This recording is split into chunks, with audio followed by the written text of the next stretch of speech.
This conference will now be recorded.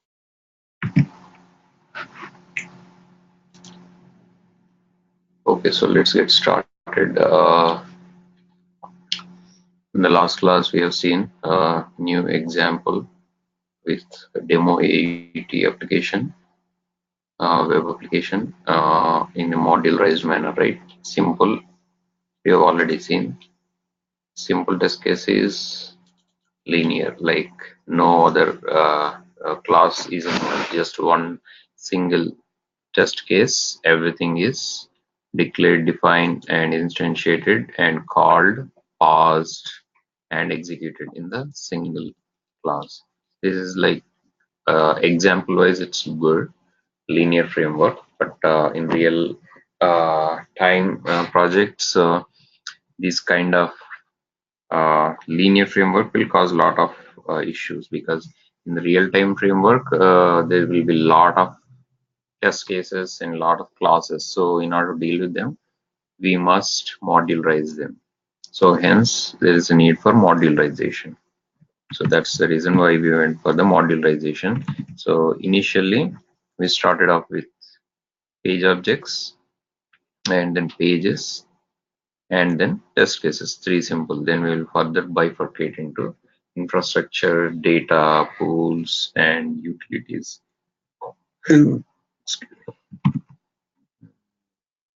Okay, now we are on the verge of defining these XPaths and put them in the modules, the page objects pertaining to each page of the application, right? So each page of the application, in the sense, registration page, flights page, book air flight page, select a flight, flight finder, validate total price, confirmation, logout, log, sign in. So these are the different pages we have identified as the pages which we can use for creating reusable functions as well as the page objects. So modules for reusable function, modules for pages used for reusable methods. Okay, so that's what is keyword driven. It's going to come into picture. And what else? We are going to use the same pages for creating page objects. Page objects of XPaths.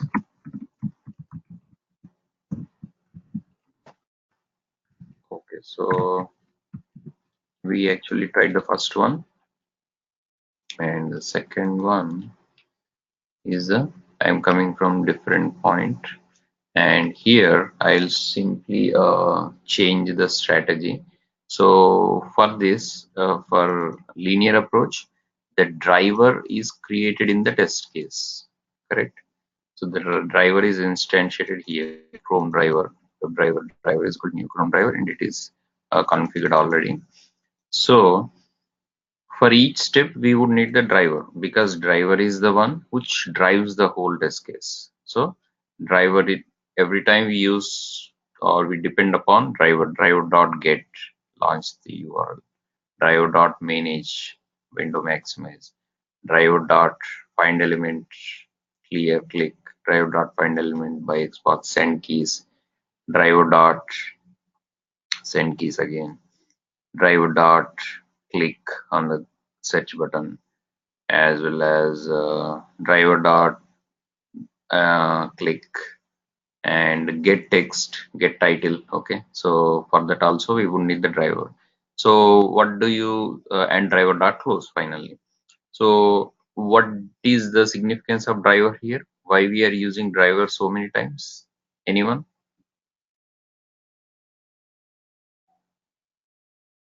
Driver is the main dependency, correct? So we have to use driver every time.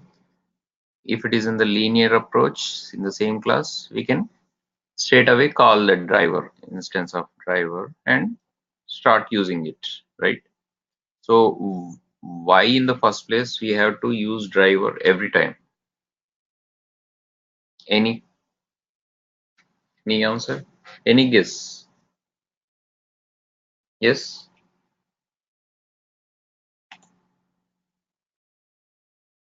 Driver.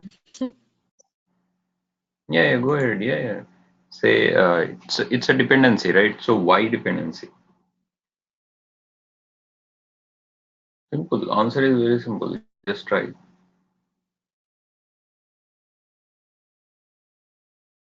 Without driver, this program is not running, and then in depends on situation. We use the different types of driver: Chrome driver, Firefox driver, and then Internet Explorer driver, Safari driver. Hmm.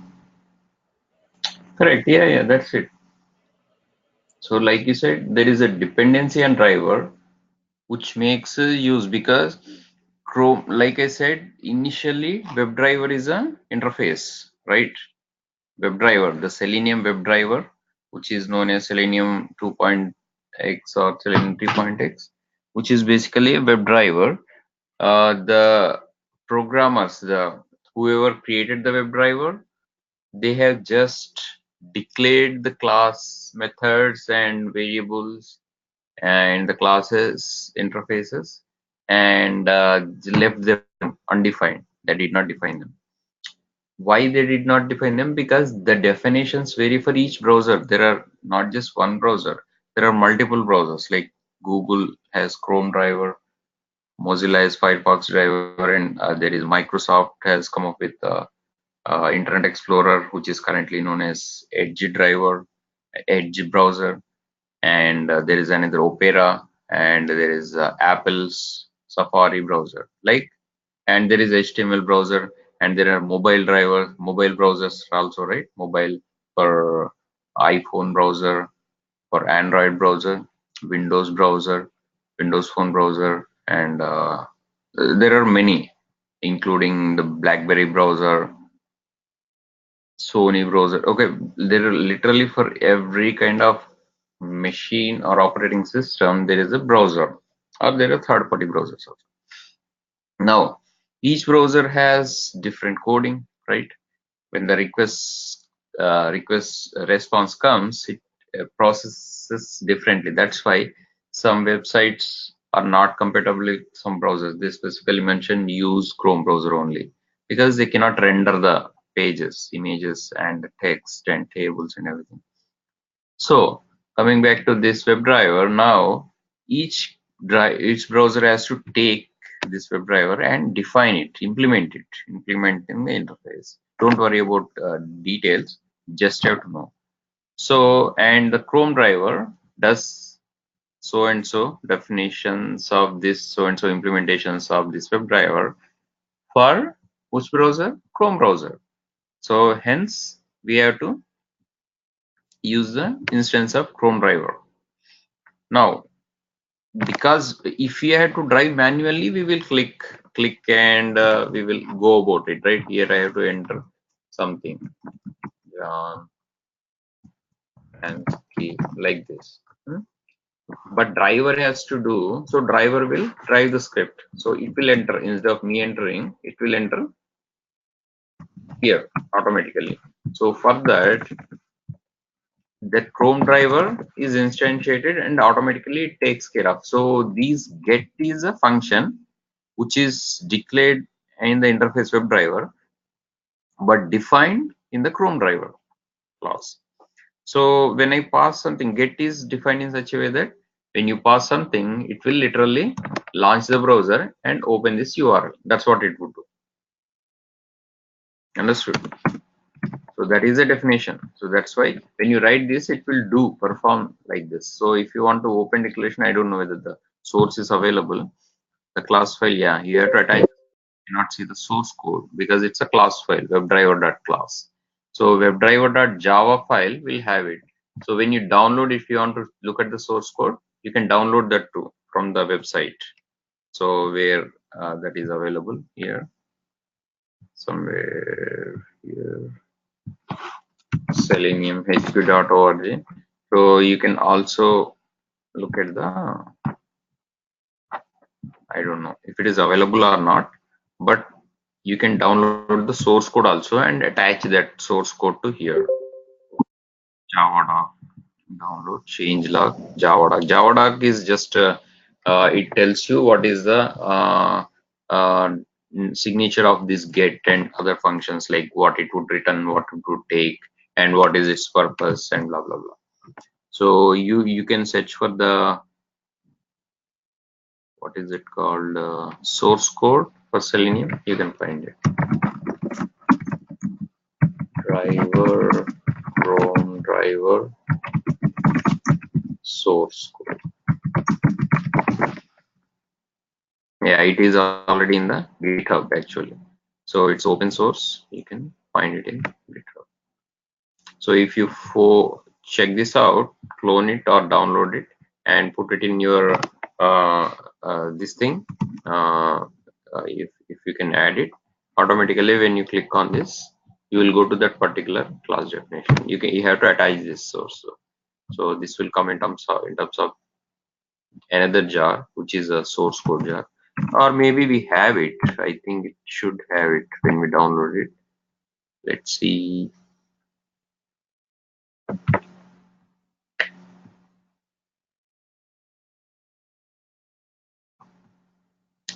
Not this one actually, external location.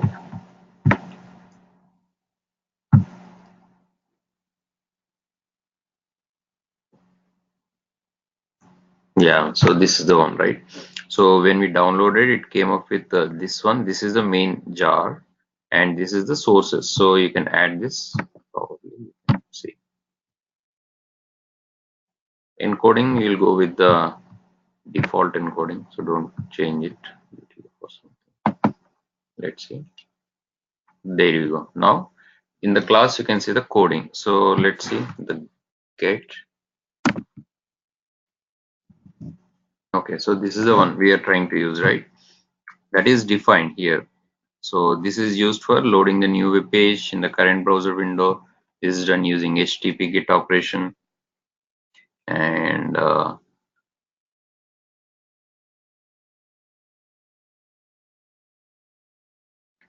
okay, so this is how the interface is there, and you extend such context and define. Yeah, so this says one variable get current URL. So the URL we pass as an argument, and it also has get title. So let's see, get.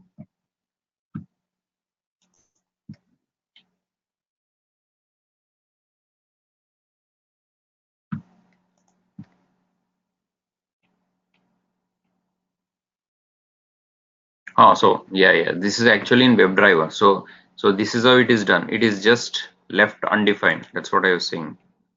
So nothing is defined. So even if you click on definition, it's not coming. So that means it's not defined, because it's not defined because it has to be customized for each browser. So get title is just defined. Get title, and it fetches you title and returns you title. That's it. So how it fetches, it's not. So WebDriver doesn't have it. So WebDriver, Chrome driver should have it. So when we define, when we instantiate, where is it? Yeah, here. So this is coming from this guy. So Chrome driver should have it. So Chrome driver, new Chrome. Okay, this is all different.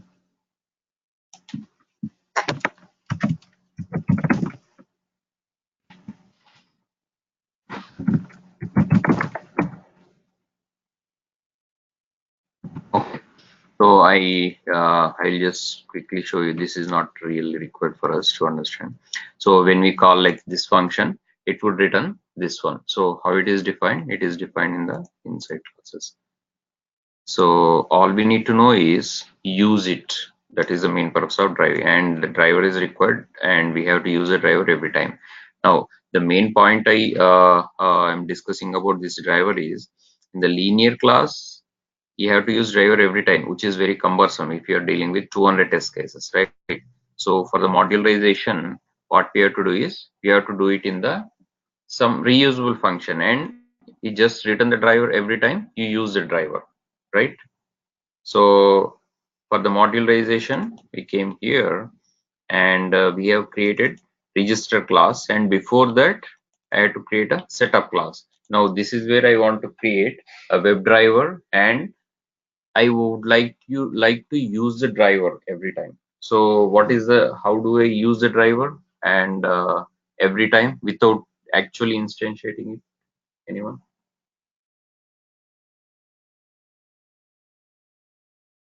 Anybody?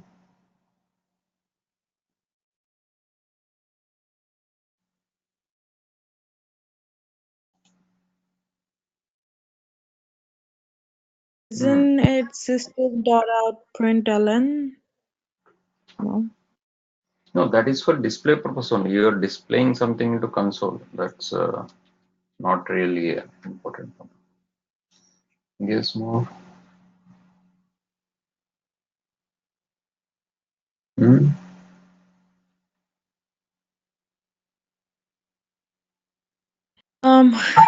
Can you tell me how you got the other class Selenium to example notes? Did you create that one or it was already created? With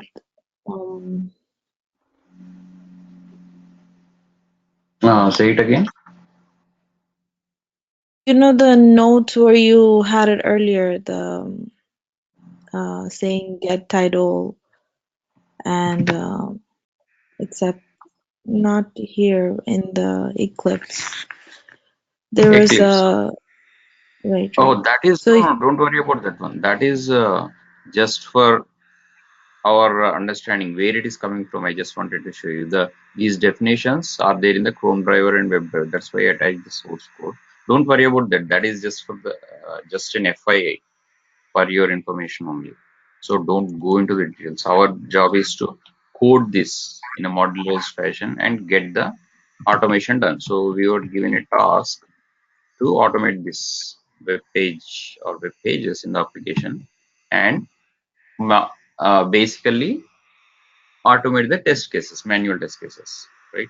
So let's focus on that one. Now, okay, my question was, now I want to create a driver instance for the Chrome driver one time only and use it, right? So what is going on here? I explained this on the last class.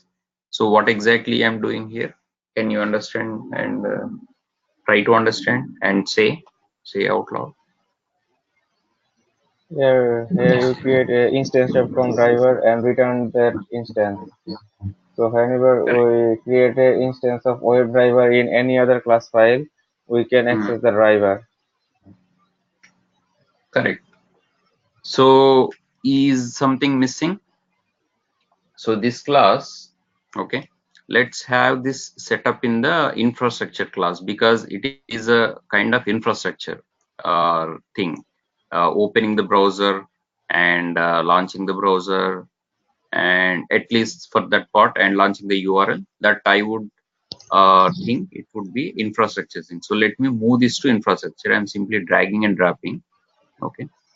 Now, okay, correct. It doesn't belong to pages. It's a general thing. You understand? So it's a general thing, and this should belong here. Setup. Okay. Now we are in the right location. Since I have moved automatically, it refactored. So don't worry. There are no errors as of such. Okay. So the function I'm declaring as launch application or launch browser. Let's say we can change. So in order to change, I have to refactor, rename. You can say Alt Shift R next time. So I would like to call this as launch browser or simply launch. You can say whatever you want to, and I want it to take URL, whatever I'm passing, and we can further customize browser types also.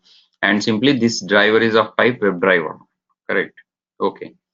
Now, so what I have to do? I have to first instantiate the static driver because every time without use instantiating I would like to do it. So the only way is here is using it as a static instance, right?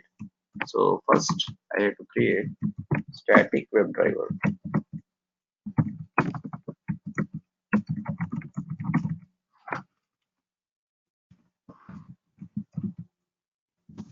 Okay. Now, how do I declare the static WebDriver? Class level. WebDriver driver. Okay. So I just declared. All right. Okay. I can just initialize to null because it would complain if I put it in a try catch batch. So first, simply I declare the WebDriver and initialize to null. Okay. Now I am primarily focusing on the Chrome driver, right? Initially, at least for the initial say. So later on, we can customize it to other browsers. So don't worry. Or we can call launch browser underscore Chrome. That's all fine. So now, okay, first thing I need to do is system property setting. So system property is set correctly, correct? Using this is the browser property, driver property, and this is the browser driver value. Driver value is simply the path where the driver exists, correct? Okay, this is already declared, so I don't have to repeat. Now, driver is equal to new Chrome driver. Now, simply I have to return the driver, and it is going here. Okay, now, okay, errors are gone. All right. But Now I should be if able to, it's yeah, go ahead. sorry, if it is null in the beginning, how is it null? Well, Chrome driver on the for the other, because you declared in the beginning create static WebDriver is null, right? So we don't know if it's a Chrome driver, Firefox, or Internet Correct. Explorer. So initially it is, yeah, that's exactly correct. We don't know it. That's why it is initialized to null. Then I am assigning to Chrome drive. It is simply like this. Oh, Integer x or let's say integer x is x. Okay. So what is the default value for x integer? 0, right? I told you in the beginning of Java class. So it is like this. Then I assign x1 or x2. Now I can assign whatever I want. Initialization is required in case we would put this in a try catch block, it would throw error. And it is always good idea to initialize instead of just declaring the variable. For example, if I take just compare WebDriver as a data type. Okay. So for example, I'm taking string, correct? String first name. Okay, so now I can do this, or I can simply do this null, or I can simply initialize with a blank character. Then if I want to assign some value, then I can do that, right? John or whatever. So this is same procedure. Don't think about I mean WebDriver as a totally brand new. So just compare it with your data types that you are using. It's a class, right? String is a class. WebDriver is a interface. That's all. So initialized with null and then later assigned with a whatever value I want, which I want to assign with a new Chrome driver instance. That's all. It's a simple thing. Don't think too much about this. Initialized with null and assigned with Chrome driver. Simple.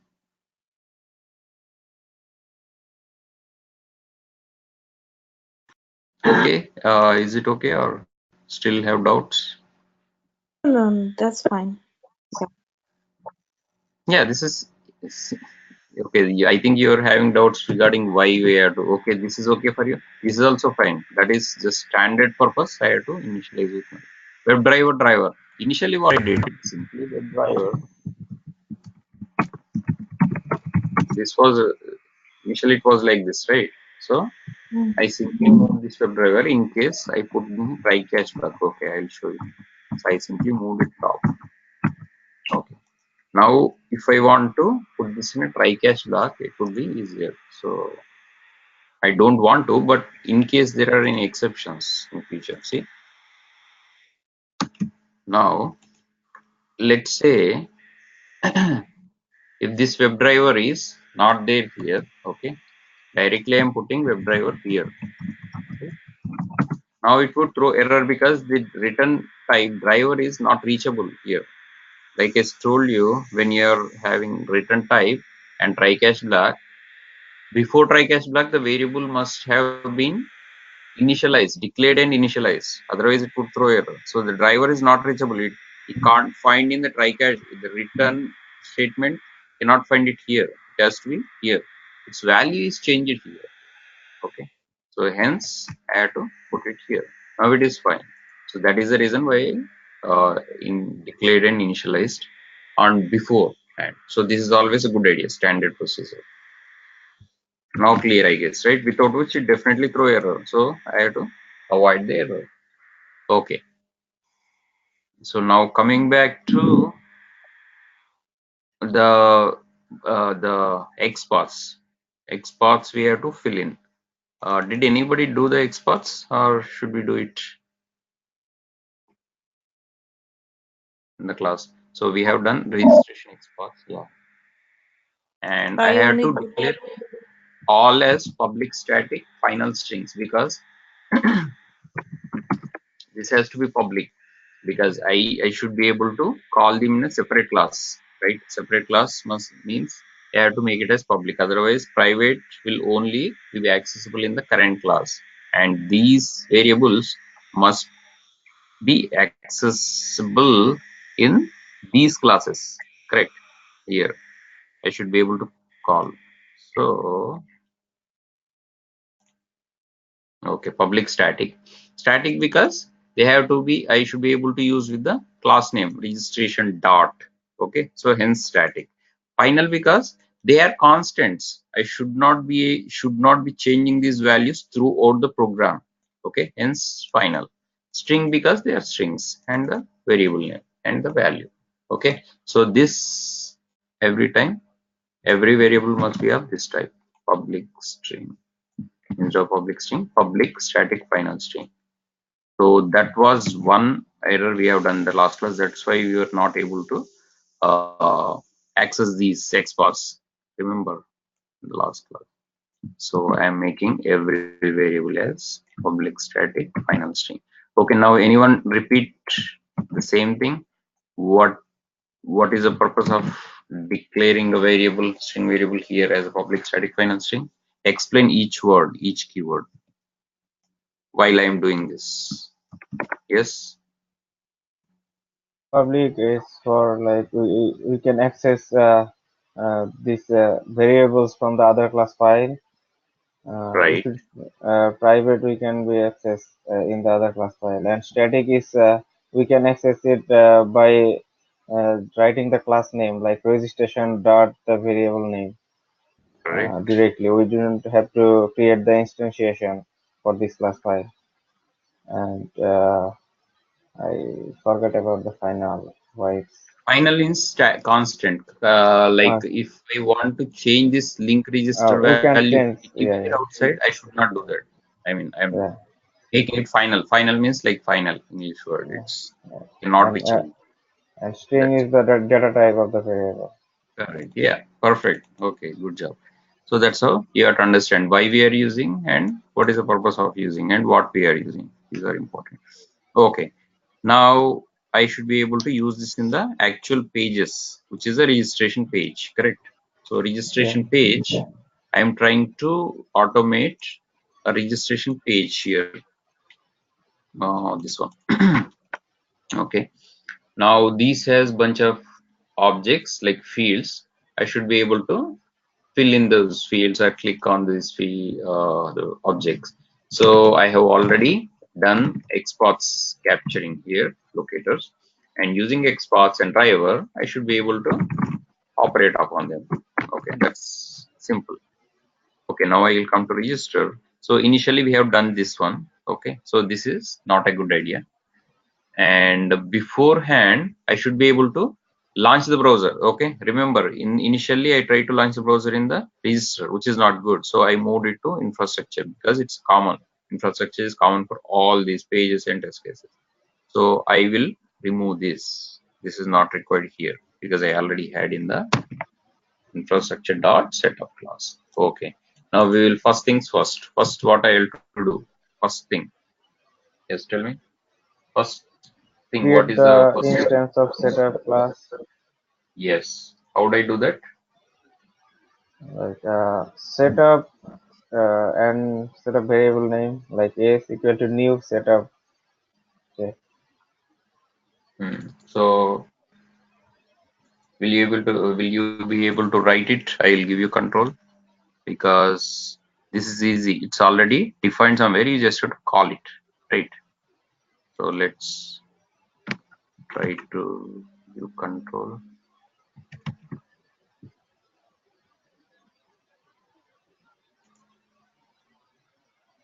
Who is speaking? Mohammed?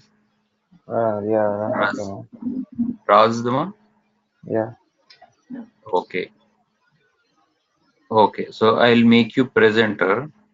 Oh, sorry. If I make you Sorry. present, oh, I cannot give you control if I make you presenter. It's okay. It's okay. You can Okay. go Okay. on. Okay. Fine. Fine. I think I should have logged in with the other one. This is a web version. It doesn't have Yeah. this. Things. Okay, that's fine. Okay, so just tell me, I'll start writing it. Okay, how would I do that? First of all, Like WebDriver. Okay, yes. uh, first of all, I have to like write the class name like a setup. First, I have to launch the browser, right? Mm. Or setup. Okay, now setup. How would I do that? Uh, Okay, and so the okay, wait, hold on a second, hold on. Okay, so the setup should the setup belong to register class, because I may not do the registration in the next test case because registration is only one time. Next test case I can directly go for sign on. So if setup belongs to registration class, it wouldn't find the sign in class, or other classes will not find it. So should it belong to these pages or somewhere else? Test case. It should belong to test case, right? Not test case, here, yeah, yeah. right? So we have to go to test case because test case is the one which is going to access all the pages using the driver. So we really, the setup has to be called in the test case because the driver for the test case has to be unique for each test case. Okay. So now how do I Okay. call Um. registration dot Pankaj, launches? Yeah, go ahead. so so right now we created framework, right? This is the framework. You have We are data trying to build the infrastructure. framework, right? Yeah. Yes. Page objects, pages, test cases, right? So page Yes. objects is where we're finding the XPath, right, of all the modules of the web page, right? And Right. the pages, what is the pages package for? Is that for what are we putting in page package in the Eclipse? I So And yeah, explain Mohammed. Yeah, I already explained this. I I think it's like we just catching the objects of the pages in the page objects, and we are creating the automation in the pages, actual pages, like giving some data, passing some data into the input boxes, and making automation. And we call the method in the test cases. Mhm. so we're putting the values inside the pages and running those in the test case package. Is that it? Yeah, I I think Page first. objects, okay. Is it confusing? For page objects actually have XPaths. That's all. That's what we call page objects. Right, right, Pages right. actually are real pages. I think it's confusing for you guys. Okay, let me change the name. So instead of page objects is standard terminology. So don't worry. Page objects is standard. Even if in interview they ask questions like what are the page objects, you should tell page objects. We will create a page objects for each page XPaths. Okay, we will put expose of all the elements on the particular page into page objects package. Now, what is the pages? Our created. Okay, so instead of pages, I'll just rename it as a little bit differently. So, what should we have really? Oh, it wouldn't let me. Okay, so what I'll do is I'll create a brand new package. I cannot remember. Okay, so instead I'll call it flows because it's really a flow. I would think we are flowing from this. First my test case says go from registration to sign on and then sign out. Okay, that's one flow, correct? And the next test case is sign on, book a flight and pay for it and sign out. That is my second test case. Third test case is sign on and change the flight details and pay for it and validate the price and everything, then log out. So that is a different flow. So instead of pages, just to avoid the confusion with the page objects, I'll call it flows. Is that fine? Because it's a flow really. So you're dealing with the flow. So I'll just have to move this register to flow. Now I think confusion is avoided. Okay, now I'll remove the pages. All right, so there is some error, maybe declaration error. Okay, these errors are already there, so that's fine. Okay, now we'll come to the test case. Okay, now first and foremost, what you have to do, you have to create WebDriver from the setup. So set up the WebDriver is the first and foremost thing, and you don't have to write WebDriver driver is equal to new chromedriver system.set property here. It's already done somewhere else, where it is done in the infrastructure level. So how would I call this? This is what I was asking. Yes, how would I call this? So I have to instantiate that or directly call it. Yeah. First I create my own WebDriver. Okay, WebDriver driver is equal to, this is coming from where, setup dot. Okay, setup is not available infrastructure, so I should be importing that. Importing, you can import manually, or you should be able to do that automatically. The tool should be able to take care of it. Okay, where it is, infrastructure. Okay, don't use star, so be specific. Dot setup. Okay, so I'm only importing that whatever is needed, so that there is less burden in the. Okay, so setup dot. Okay, first take care of the WebDriver. And okay, we'll come to this later. I'll just comment out, yes, not avoid the errors. And this one too.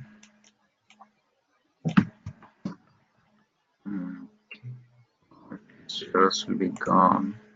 Okay, no errors. That maybe. Okay, so what setup may be, it's not a static. Right, it's not static. So so either I can create a static one or non-static one. If it is non-static one, how do I deal with it? I have to create an instance of it right beforehand. So setup s is equal to new setup. Okay, this is a non-static way. Then using this s dot, then I will be able to recall this launch browser. Then I can pass the URL, whatever is the URL, www.blah.com. Okay, that is standard. Okay, this is one way. Now, because I want to use this in a static manner, what should I do? Static, should I make it static or do something else? I think it's easy to make it static. The setup Static, part. or let's try to do this way, and static WebDriver should be static, that is for sure. So this may not be static or may be static, that is up to us. So let's try to do this, and we will go with both flows. I mean, it's like enhancement. We can change this later. If it is able to operate using this, let's try. Quickly, we can, one line by line, we can debug. That means as soon as we are done with one step, we can execute and see. That is a good practice. So that it is running or not. If the first step is not running, if you go to directly step 7, the first step may not be running. So let's go step by step in this case. Okay, now it is at least launching the browser. So static or non-static doesn't matter. Why it is not opening any URL? Because I didn't give any, it's not a standard URL at all. Okay, so I have to start with HTTP or HTTPS. Okay.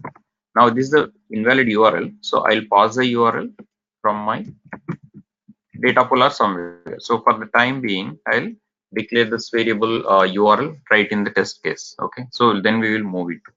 So let's say URL setup, and let me rename it properly instead of this setup dot launch browser, and the URL is string variable, right? and in this case, what is the URL? Whatever URL I'm dealing with. So the URL for the home page is still this much only, right? Now I can put this in somewhere else. Okay, that's all enhancement, don't worry about that. Now I am passing the URL. Okay, now let's quickly execute this spot. Okay, now it opened, so working fine. Now, okay, before that I have to maximize this browser, right, as soon as I launch, otherwise it wouldn't look good. For screenshot takes half part of this and half part some other applications which doesn't look good in the report. So I had to maximize. So I already told you how do I maximize the browser. Driver dot, or you can put it in a setup itself, because you don't want to maximize every time, right? You can directly put it in here. Okay, so how do you maximize? After launching, driver dot, tell me, window dot, driver dot manage, driver you're managing. Then for the manage, which you want to manage a tab or window or something, window. And on the window, what you want to do? You want to go full screen or maximize or minimize? Yes, maximize. So everything is available right there. You just have to know the flow. I want to manage the driver, and what part of application I want to manage? Window part of application in the browser, and I want to do what? Maximize. So if you know exactly what you want to do, you should be able to find it easily. Okay. Now let's quickly run this part. So whatever we have done, it should be able to execute. After launching, it maximizes. Okay, perfect.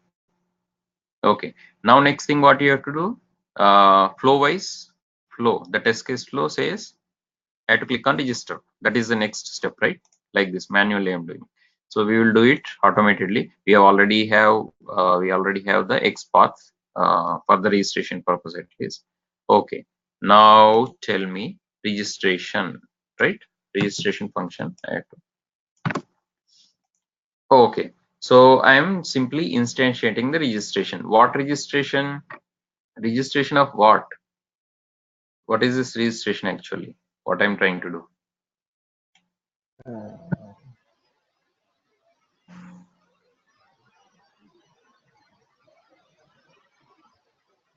Yes. This register instance of the registration register class file. Register is is it a XPath register or the actual page register? No, I mean flow register. page register. It's Correct. input That's box why of I renamed as, this yeah, page. register registration, just to avoid the confusion. It was registration before. Yeah. Okay. Now I am trying to call this registration. Now I have commented because we have to change something. Now we will actually define the register class or register registration, because I can go with the same name as mentioned in here, register. Okay. Now first and foremost, I was in the home page. Okay. Oops. Okay. Home page. Now first step should be click on this register. That's what I have to do. Automation script wise. Okay. Now let's do that first. Okay. Tell me, how do I do that? How do I call the register click link thing? I had to call that, right? Yes. Tell me. We are using driver here, but didn't create any instance of driver like setup. Yeah. So we have to create the instance of our setup file from the infrastructure. Then we can access the driver and we can click on the register icon, registered link. That is one way, and the other way is I'm not executing anything in this register function. I will just be defining, right? So in this define, I'll pass the driver as a argument in the function, and then when I call that in the test case, I'll pass this driver. So automatically this driver will drive that script, correct? So I don't have to worry about whatever driver I'm passing from the test case, not from here. So I'll simply pass a WebDriver, right, of type driver. Got it? So this driver, when I'm calling from here, understand this carefully. When I call this register dot confirmation, when I pass driver here, which driver it is actually acting upon? This driver, okay, Yeah. which is coming. Now it's clear.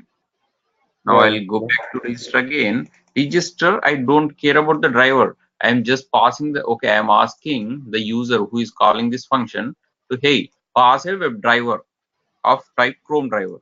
Now that is up to you. I mean, test case level. Now here I'm simply passing it as an argument. I'm declaring this function as a function which takes one argument of type WebDriver and doesn't return anything. Correct? That is simple. Now using this driver, I'm operating on these elements, like whatever elements are there, first and last name. Now while calling, it is tester's responsibility to pass the proper driver, and which I'm passing here from setup. Correct. Setup. The launch browser dot setup dot launch browser is return me driver. That driver is going to be called in, passed into these functions. Now, if you understand this, okay, launch browser I'm going. Now, launch browser is returning. Remember, WebDriver. How it is returning? Same way that I have done previously in the simple test case. System, I set the property for Chrome driver, and then instance of Chrome driver is created, and getting the URL and maximize. And finally, I'm returning the same driver. Okay, so that driver is going to be, I mean, that driver is going to be here. The same driver it is returning, so that the one single instance of driver will be used throughout. And register function doesn't have anything to do with driver. It is just a static. Simply I'm passing as an argument. So that driver, whichever driver you want to pass, like for example, I want to use a driver for Firefox driver, I can do that. So this is independent of browser. That's why it is totally generic. So whatever driver, I don't care. Your test case should determine that. So that's why I am putting the onus on the test case. Test case, if I want to run in the Opera driver, I should also pass the Opera driver. That we will define later. For now, we are only dealing with Chrome driver only. So just to keep it simple, I don't want to complicate in the beginning. Okay, so now it is clear, right? Here I am passing the driver. Now let's go back to register. Okay. Okay, so let's quickly run this thing at least for this part and see if it is running fine. Otherwise, we have to fix it. If it is not running fine, we have to fix it. If it's running fine, we will be able to proceed further. Okay, now let's quickly run this.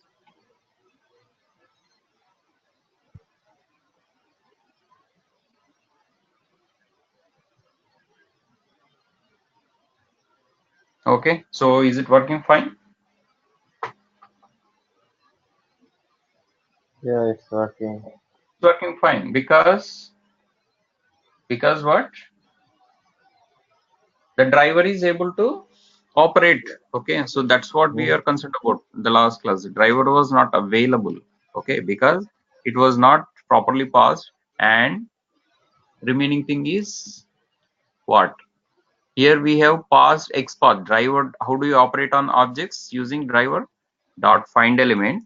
I am asking the driver to find element by so and so criteria. There are many criteria by XPath, right? By XPath, by ID, by link, by name. I can use whatever I want. Okay, I'll show you one example of each, and we will go back to XPath just for sake of information. Okay, so now by XPath we are using. Okay, now I have to pass the actual XPath, right? I have already captured it.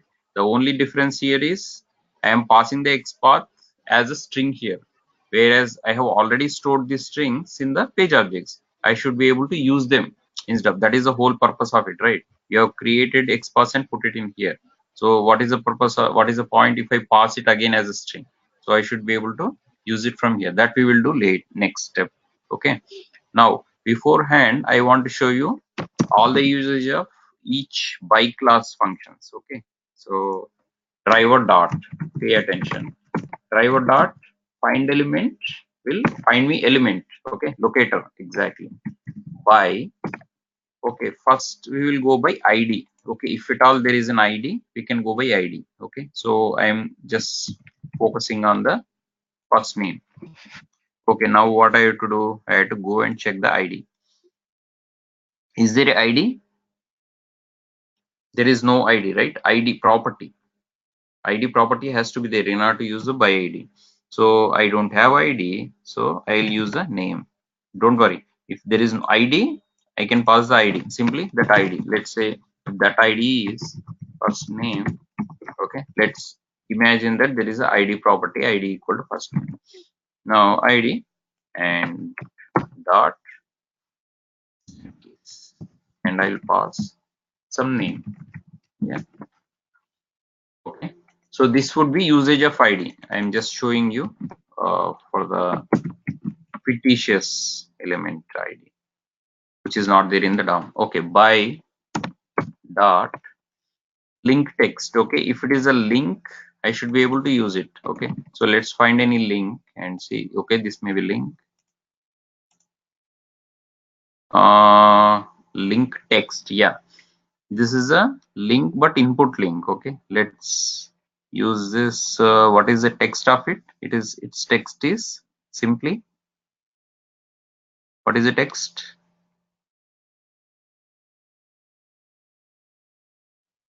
Link text is normally, it has to be for a, you know, a is okay. Let's go to different site.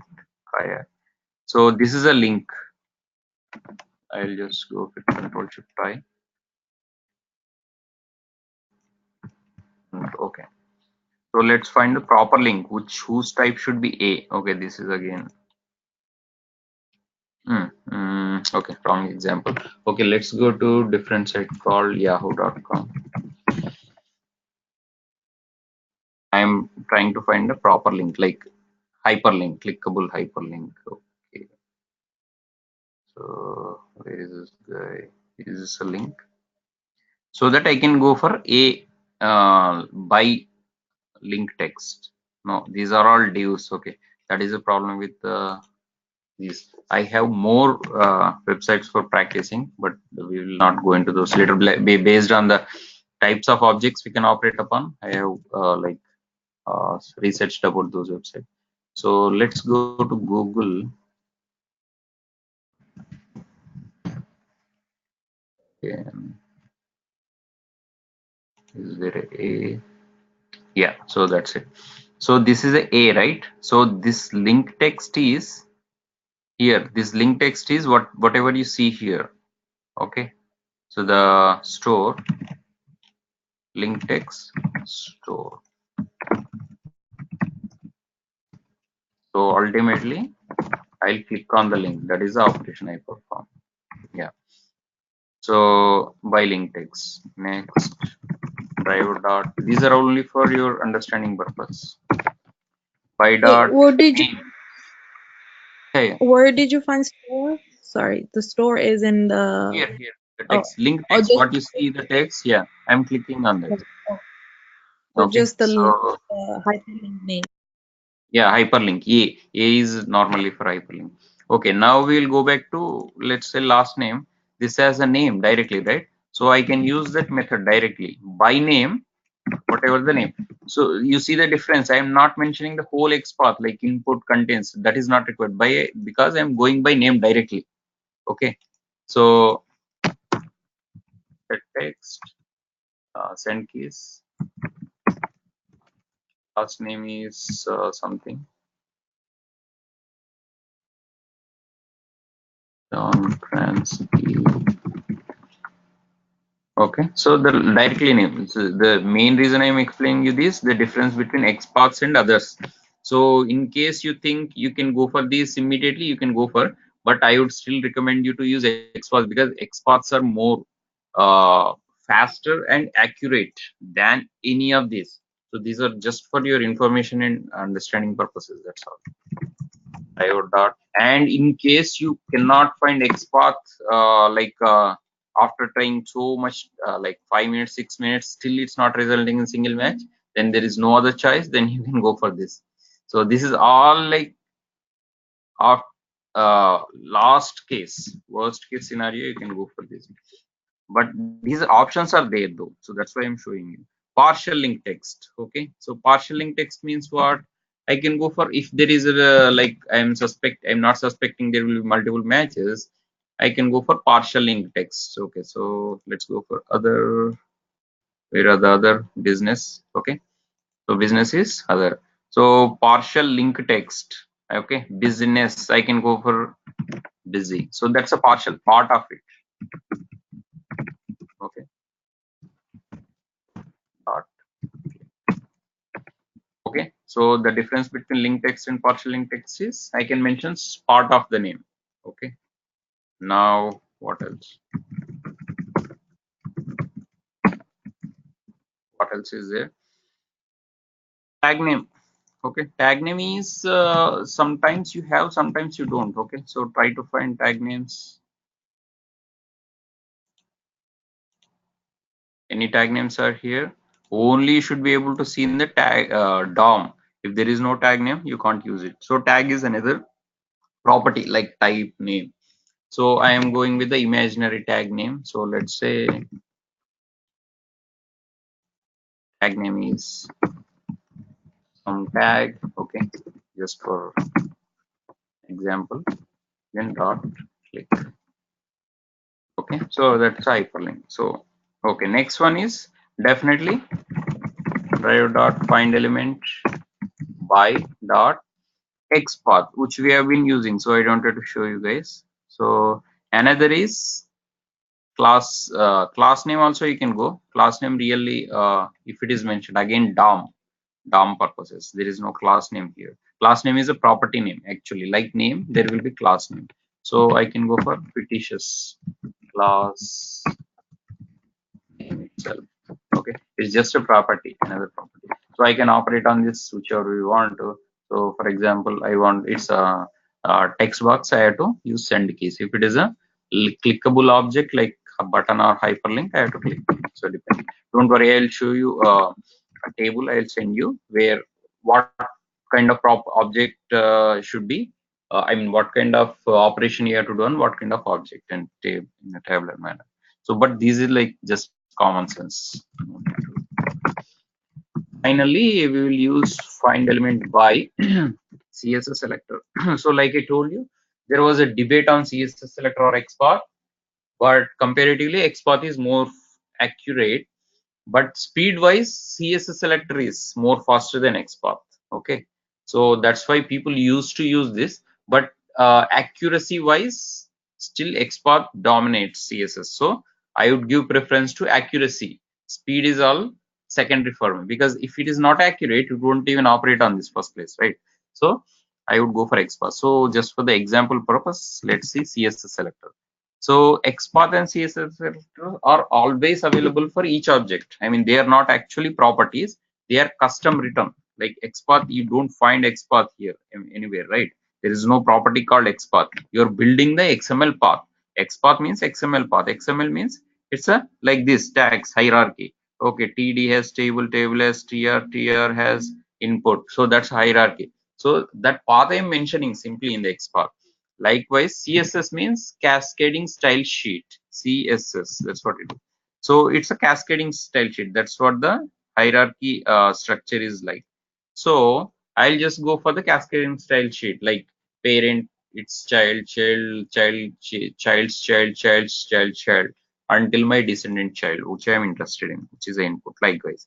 So simply I would go for copy.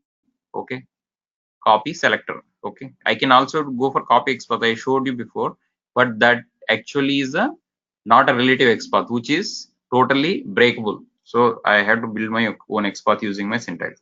Now CSS selector, let's see.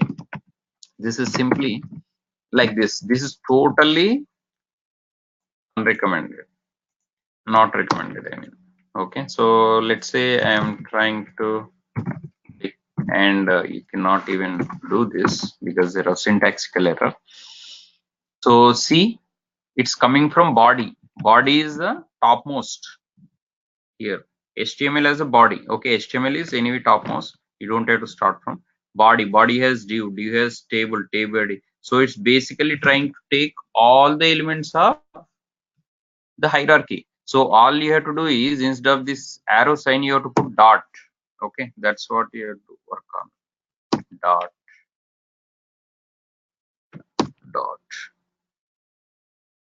remove the spaces and use dot. Okay, so all the way till end.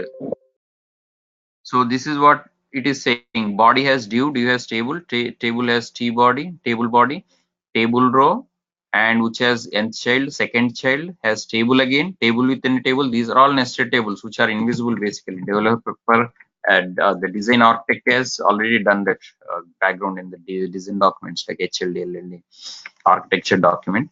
So there are hidden tables, multiple tables. This is a big table. There is a within this table, and the table this is a table in the table there is one more table, and this is a table row. So it's like 10 tables are there nested in a nested fashion, table within a table, inner tables. So that's what it is showing, all the hierarchy all the way till end, till my object in interest. Okay, object of interest, that is the input. So do you see any I mean, do you want to use CSS selector? Because it's lot of cumbersome. I mean, it's very cumbersome to use CSS selector, especially you have to deal with all this. Okay, so but just for an example. Okay, now you do that.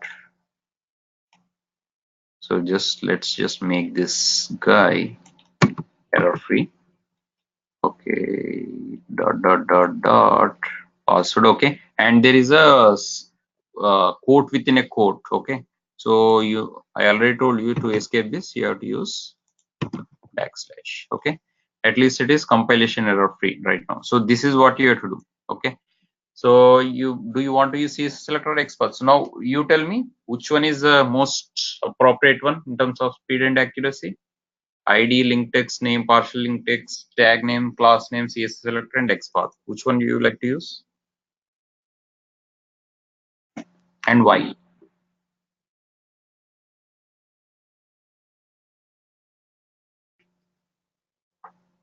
Yes, just now I told you. Repeat the same thing. XPath is better It's more accurate. Right. Why is it because better? more properties to put into XPath. That And means accurate, because I want to get single match. That means accuracy, and speed wise also it's good because you have to be able to operate on this immediately, right? You don't want the automation driver to think like 5 seconds and then enter, then wait for 5 seconds, enter, unless the wait is really required. I give explicit wait or implicit wait. You don't want to do that, right? You want the fastness because there are 200 test cases to execute. You want them to be executed for as fast as possible. So hence I would go for the XPath. So these are like just example purpose. Okay, so I'll give this different uses of by.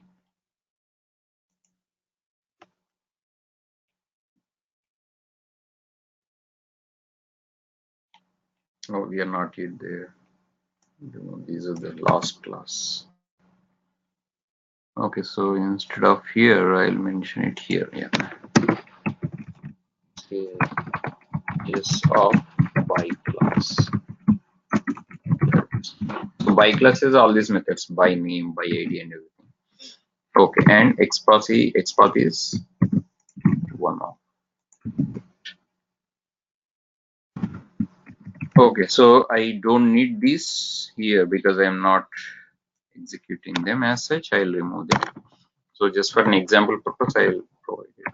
I have provided in the notes. Okay, so now we are back to our own test case where I have to click on the register link first place, right? So register link is in home page, this one. So now, okay, tell me, how do I click on register? Which here, correct?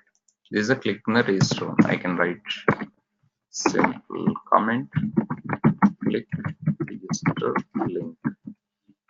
Okay, so now I'm clicking on the register link using this. Okay, so now I have already captured the registration related here, link register. Now I have to call this. Okay, tell me, how do I call this in the register?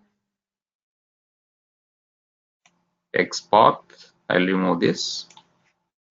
Yeah, now I should be calling the XPath variable from other class. Yes, tell me.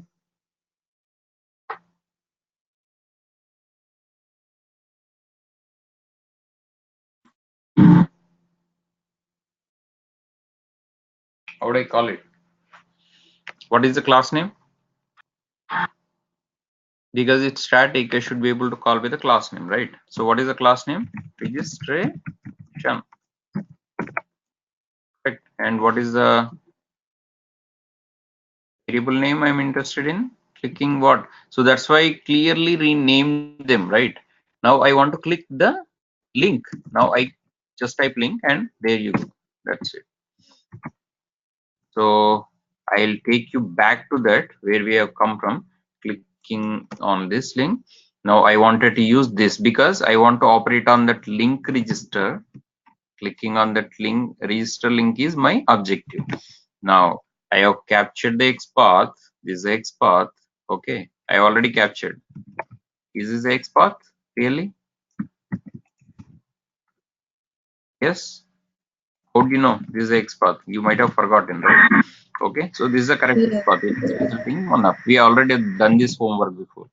So that is the reason we have to be prepared with this XPath. That's why I was emphasizing on that. Okay, now I simply call this, and I can call this using the class name registration.class. Why? Because it is static, correct? If it is not static, I have to instantiate like registration reg is equal to new registration, blah blah blah. I don't want to do that, and that's the reason I make it a static and final, because it cannot be updated or modified throughout the project. So instant is string. Okay, so the simply I called it. Okay, this is the way you do it in the real-time project. So just to avoid the confusion, I am explaining again. Now class test case from test case level. Okay, test case, in the test case I am simply calling this. I haven't called it yet. Okay, so initially what I have done, I will tell you. Okay, initially I went there, I went to the application, captured the XPath and stored in a public static final string variable, and I named in such a way that first it lets me know that object type link, because when I'm using it I'll definitely type its link type, because I see link type, link I mean object type, link underscore and partial name register, automatically it will pop down or whatever. So that's why object name, object type underscore actual name of the object that is displayed on the web page. That's how my naming convention is here throughout. Okay, now that I have done, I have set up the WebDriver here and defined all this register. Okay, for the first time I defined in such a way that I will actually operate on the particular object using driver dot find element, and I'm passing the driver as a parameter, driver dot find element by XPath, and I have already have prepared the XPath and stored it somewhere. I'm just simply calling them from here. Okay, and operating upon it. Okay, simple. It's going to get more complicated in this, so you understand this first clearly. If not, if you have any doubts, let me know immediately.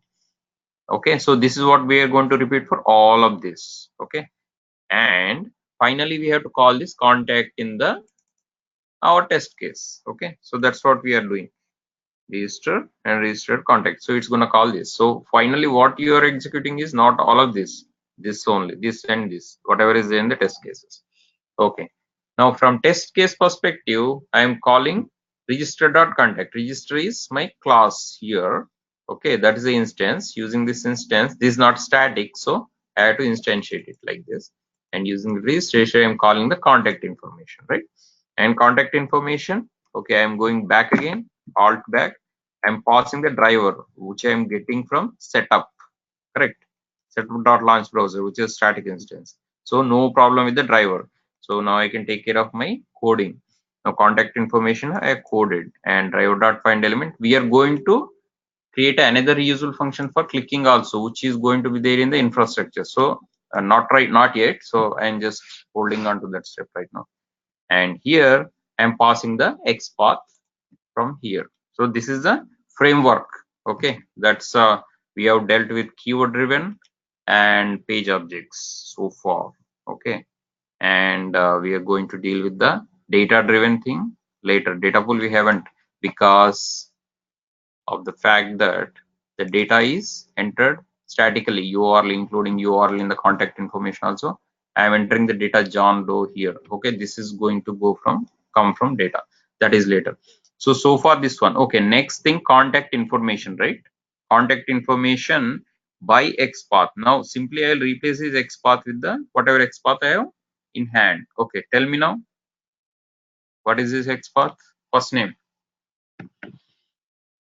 Now registration, okay, contact information in the registration, right? Now registration all belong to registration. So registration dot, I already know the names, that's why I'm typing. Okay, dot. Now tell me what objects I have to choose. What kind of object is this? It's a text box. Okay, now I have at least filtered out results. Okay, now I can simply choose from here. Which one is the one I have to choose for? Choose first name, because I am interested in operating in the first name. Now this, my job is become easier. Send keys is the operation I want to use, because it's a text box. I have to send some keys. Okay, that's the actual method name to operate upon. And send keys takes a parameter or argument of string type, because I have to enter something. I had to pass this as a parameter, whatever first name, this data. Okay, so that's repeated throughout. Okay, now tell me the last name also. Registration dot, it's a text box. Okay, there is a typo. Dot text box, and I'm going to use last name. And send keys is only, don't worry about this. This is a hard coding. This is called hard coding, which is not good. So we have to parameterize this data, test data also. This is a test data from data pool. After we are done with this one, step by step, I am going step by step. Okay, now phone number, tell me. I'm simply replacing my hard coded value with the parameterized value. That's why I'm basically parameterizing. This is what we call parameterization. Okay, now it is coming from registration dot, what is the type of object here? Text. Now what object, what variable I have to use? Text box phone. Phone, right? Yes, phone. And username. Username is not actually username. Sometimes you have to email. Okay, that's what we found, right? It was there was a confusion because developer has given wrong property name. Okay, so for email he said username, for username below he said email. So there's a exchange of those terms. But don't worry, whatever developer has given in the DOM, we have to go for it. We cannot question that. So obvious, because if you give username here, it will try to operate on this one. Sorry, if you give email, it will try to operate on this one, username. So we will go with the DOM. So, and you can let developer know about this in a real-time project. Normally this doesn't occur in real time because this is a non-maintainable site. So hence. Okay, now tell me registration dot.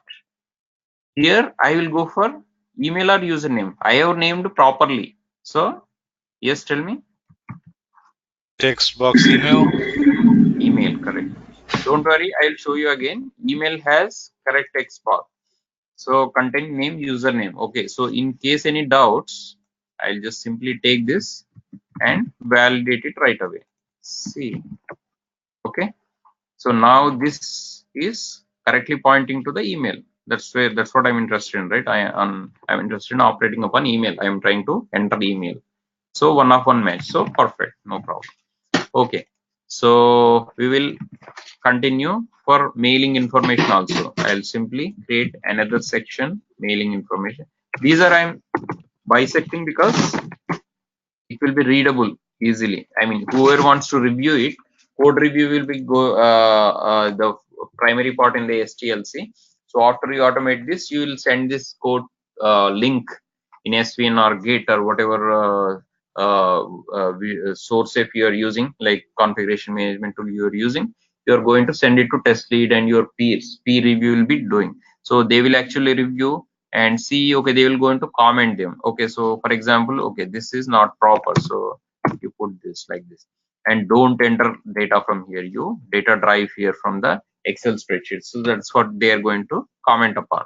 So hence it is imperative that you put a readable code like this clearly. Okay, this is clicking the registration link. This is the contact information section. This is mailing, so that it is readable and clearly understandable by whoever comes, whoever new automation tester going to join the project. They can also read and understand, so that they can perform their own tasks. So because they have to understand the existing code first in order to do their own coding, right? So the code has to be crystal clear and readable in a readable fashion, and very I mean, garbage should not be there. You should remove the garbage, unnecessary comments from here. Okay, so this cannot be there. If you want to put a comment, you put on the top of it, unless it is required. Otherwise, there is no need. Okay, now we are going to go for the mailing information. Right, now tell me, driver dot find element quickly by dot XPath. Yes, it is part of registration only, right? Registration dot and text box, and what is it? Address line number 1, correct? Yeah, so where is the address line number 1? It's right there. Dot send keys and address line number 1. Tell me, I'll enter something. 123 Main Street. And instead of typing every time, because you already are aware of this right now, I'm just going to copy the same line and change this here. Address line 2. Okay. Everybody with me so far? Suite number Yeah. A. Okay. So, and next is city. So I don't have to repeat this. Okay. I just for understanding I have typed so far. But if you get any doubts, you can stop me. I'll explain it. Okay. So state is, it's a text box. Just remove this underscore state. Where is state? State is here. So you can scroll down to. Okay, state I will address. So this state, oh sorry, city. Okay, so first we'll do state and we'll go back. So city, it's not 2-letter word. So if you want to type, you have to type the whole thing, like New York. Okay, so it's not a drop down. So I'll type the whole thing.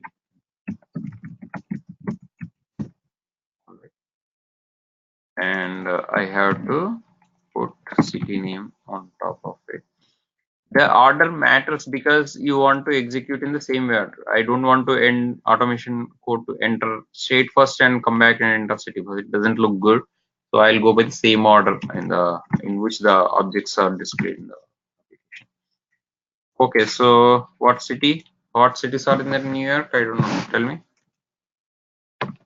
First city. Just type city and control space. Okay, so that's how you auto fill.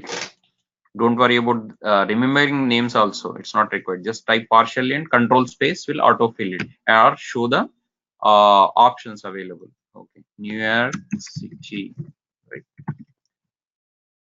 Then postal code.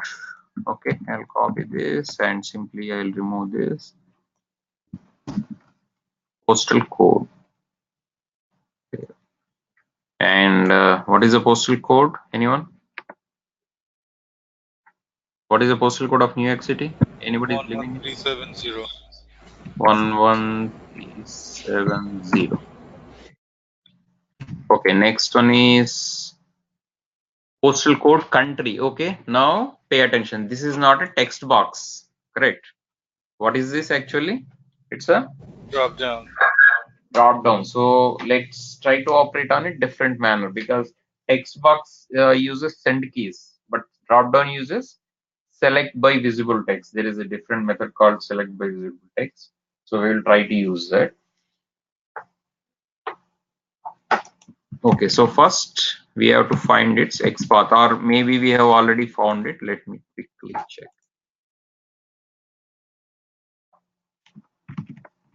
Country. Okay, now, okay, so I have put this XPath. Let's quickly validate it again because it's been a long time. Okay, now that is correctly pointing 1 match, no problem. Okay, so if you actually expand the select, there are multiple values in this, if you see, because this drop down has multiple sub options which are like actual country names, like Albania, Algeria, all the way till Zimbabwe, and there is a United States too here.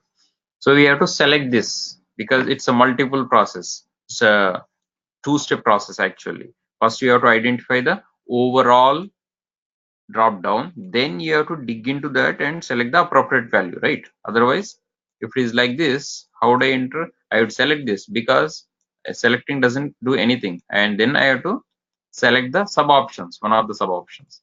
So what is the sub option we are interested in? There are option values and names. Okay, so this is called visible text. Whatever you see here, this is called visible text.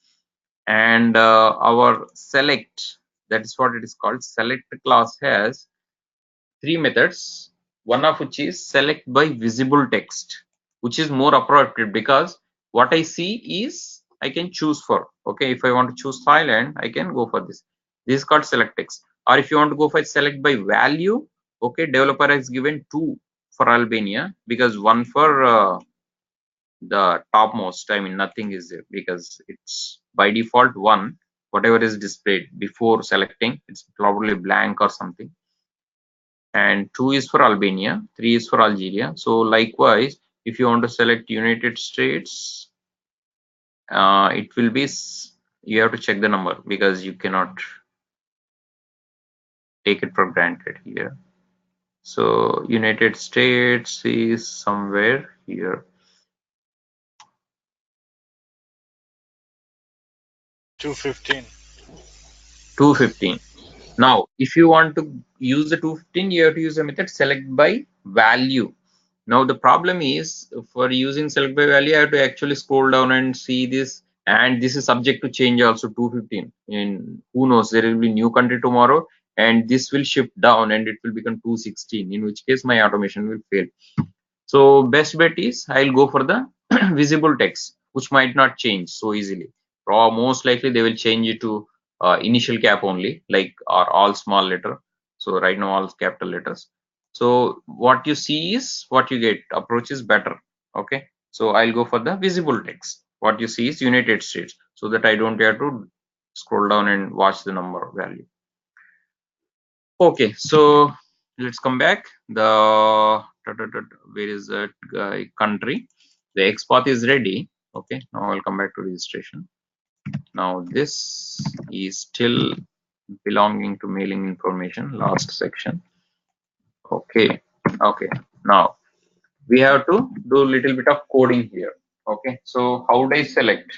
Now tell me, how do I select a drop down value?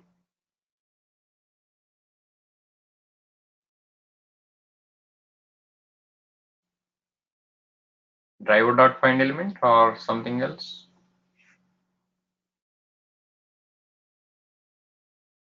Isn't it saying driver.find element? Driver.find element. Okay, By XPath registration should be let's try drop. that. Yeah, let's try that and see what happens, because we haven't executed so far. We have to execute step by step, but not so every frequently. But okay, now registration has, Registration dot dropdown. uh, it's probably named a little bit But differently, but let's see. Is it named as but drop down? no, Country text box. Okay, that is wrong. So we have to rename it. So we have to yeah, call it drop down. Right. That's a good catch. Now, as soon as I type registration dot, I should be able to drop down and I can directly go underscore for this country. one. Now, okay, dot. Okay, Okay, just watch where do you put dot. Okay, see, this hole has to be inside the bracket, so it has to be outside. See, there are bracket within a bracket. XPath is this one. This bracket is closed. Correct. Now, whole by closed here. So find element this whole thing gives me a web element. Actually, it's web element is a class. Okay. Now on that, I will be able to perform operations. These are operations: send keys, click. Okay. So I have to put outside and dot. Okay. Now see what you want to do. You want to click, or you want to do something, or you want to select. Okay. These are all options available so far. Is there any option available that is appropriate for the drop down? Check and let me know. Select. Select. Okay, let's see if select is available. Click is definitely not, because here you cannot click on this and say, hey, I'm done. You have to actually select. So you are correct. So let's see if it is available or not. Select. There is no method such as select. There is method such as is selected, which is actually Boolean. That means if it is selected, it will return me true or false. That is True. not the one I'm looking for. I have to actually select. Is selected is a Boolean. So remember. So what else I can use? You give it a thought and let me know. I'll come to that. But first I want you guys to think and let me know. Take 30 seconds and let me know.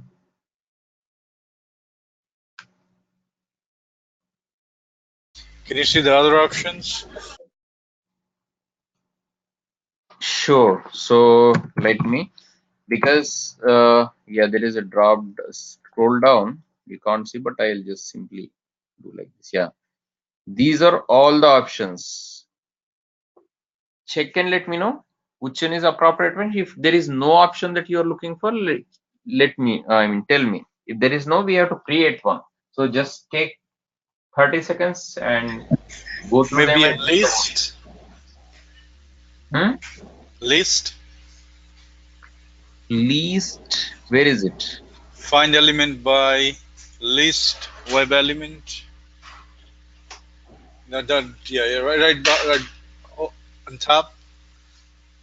Yeah, right after two. Yeah, next Oh, one, this next one. one. Yeah. Okay. So I'll tell you the difference between find element and find elements. Okay. Now, some cases you need, there are two elements which you have to take care of. Like these are not actually operatable elements. For example, these are like frames, okay, or some other, and there is a frame within a frame. In which case, I have to go for list of elements, multiple elements. In other words, so I'll simply provide the XPath for that one. Find elements by for XPath, which returns me a list of web elements, like more than one elements, which I have to store in list type of, like there will be list type of strings, list type of different variables. Likewise, I will be storing in list of web elements. So this is the simple single web element. This is for multiple web elements. This is for multiplicity. That is the only difference between these two. So otherwise it doesn't deal with the drop down at all. This is just find elements is for multiple elements which I have to store in the list of web elements. Find element is for single one and only one match, like we see in the DOM. That will return web element one and only one, and which will operate on that one and only one web element at the one time. So dot click, dot select text, or dot send keys. Okay. Now In okay, that go case, we go. need to create one. We have to create one, correct. So Yeah, I how think to so. create one? Yeah, we will do that right now. Okay. So we have already captured, that is not available here. Okay, that's all I want you guys to say. So which you said you have gone through this, and there is no is selected is a boolean. So it simply determines whether the particular object like checkbox is selected or not, and if it is selected, it will return me true. If the checkbox is not selected, it will return me false. That is what this is for. Okay, so this is not the one. So basically you have to create one. So I will create here, and then we will move all these click, send keys, select from drop down move methods to infrastructure. So that basically belongs to infrastructure eventually. For right now, I'll go with the this approach only. It is still not fully modularized. It is partially modularized, but because you guys have to understand this, I'm going one step at a time. Okay. Now XPath, I cannot do this. It's not gonna work. So now what I do is, there is a class called select. All right, select is a class, like string is a class, select is a class. First of all, I have to instantiate this. So let's call select cell is equals new select. Okay. Okay. Now this select, okay, first of all you have to import it. Okay, it's a part of Selenium only. If you see this whole hierarchy, the org.openqa.selenium.support.ua package has select class. So select class in the UA package, which belongs to this. Org is the topmost, or com is the topmost. Okay, for org.openqa. Okay, OpenQA has Selenium, our own Selenium, the jar which you have downloaded. Remember that has this package structure, the coding and everything. So in which our select class definition is provided in the UI class, user interface class. So the whole thing you have to import till UI. So when you import, the import statement is added here automatically. If not, you have to import it, but I don't recommend it because the tool has to import automatically always. Okay, so now let's see. If you hover over it, it says add argument. This takes an argument of type web element. Okay, right now I am just putting null. Which web element? The web element which actually points to this country. Okay, so which is this one. Okay, web element. This is not a web element. This is a XPath. What is the web element? I'll show you. Okay. So first we need to pass a web element. That's all we know, right? This select takes, just hover over it in order to see its signature.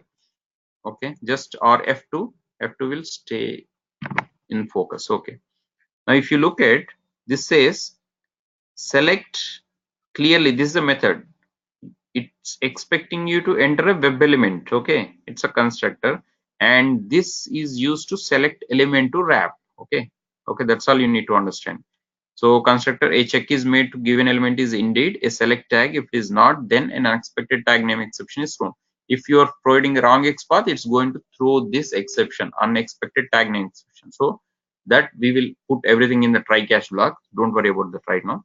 So just simply understand that this select constructor. So what I'm doing basically, I'm instantiating, and by instantiating the select class, I am calling the constructor inside it. Okay, I should probably I showed you, don't worry. Constructor is the first thing that is going to be called. So and its name should match with the class name, and it's basically used for setting the default values. So don't worry about this. Going forward, I'll tell you in terms of coding itself and validation and everything, we'll try to use. Okay, now this needs a web driver, a web element, not web driver. So web element, let's call it LE or web element, whatever. Okay, now this, so far we are doing driver dot find element by, correct, XPath or whatever. Okay, now XPath, I am going to enter something. This whole thing is going to return me web element. Again, I have to import it. So just hover over it and the red underline is gone. Okay, so this whole thing is kind of web element. Okay, on the web element, I am trying to operate on. I am performing the operation, send keys, and these are all methods for operations, right? Now this whole web element needs to be passed here. Okay, so get it? So I had to do this beforehand because element is not available otherwise. Simply driver.find element by XPath. What is the XPath? This is the XPath, right? You with me so far? Don't worry if you're not understanding, I'll explain it again. What is the XPath? Actual XPath of the dropdown is this one. Okay, so I'll enter it like this if you're getting confused. So initially, This is a little bit complicated. If you're dealing with dropdowns, you have to understand this. Okay, so by XPath, I want an element, web element of this one. Okay, so that I have to operate inside it. That is a two-step process.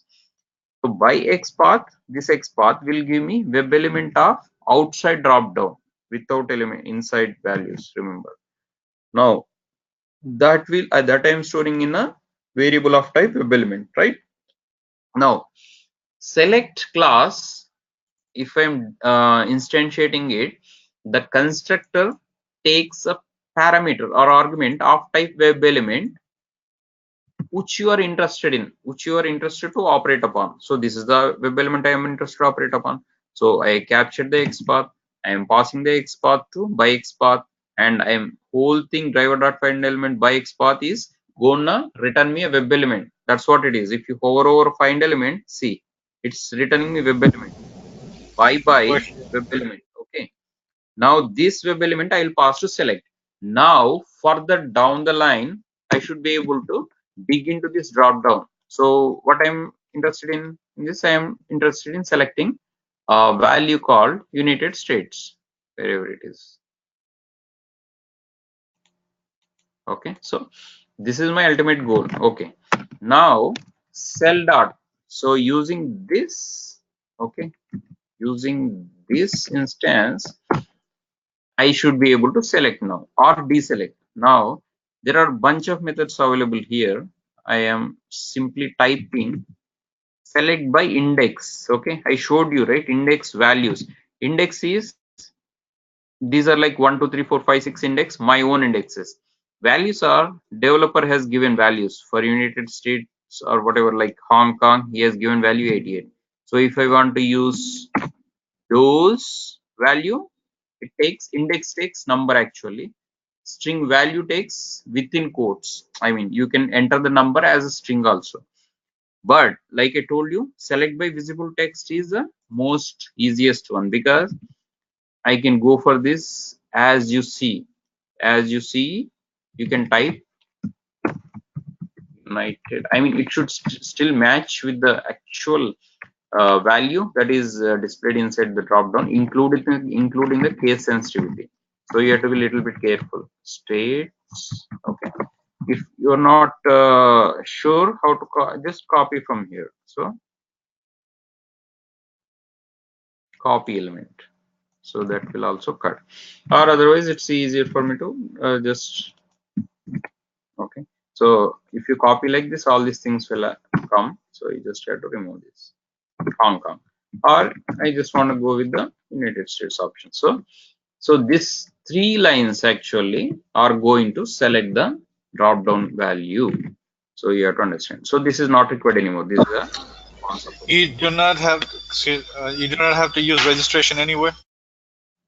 That's what I'm coming to. Good question. So I removed this. So I cannot hard code this. Now we will go for the registration XPath. Okay, because it's already stored. Registration dot, what is it? Drop down dot. That's it. The reason I showed you, because I didn't want to confuse you guys.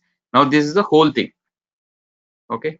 Now any questions? This is for selecting drop down value. Okay, when we do the reusable functions for the infrastructure level select drop down, we will put in a function called select value from drop down nicely and going to call from here. Instead of all the three lines, these will be replaced by single line. That is later. Okay. Now you understand this. Any doubts? We will go on to different section, user information. Okay, so I'll type it. Any doubts so far?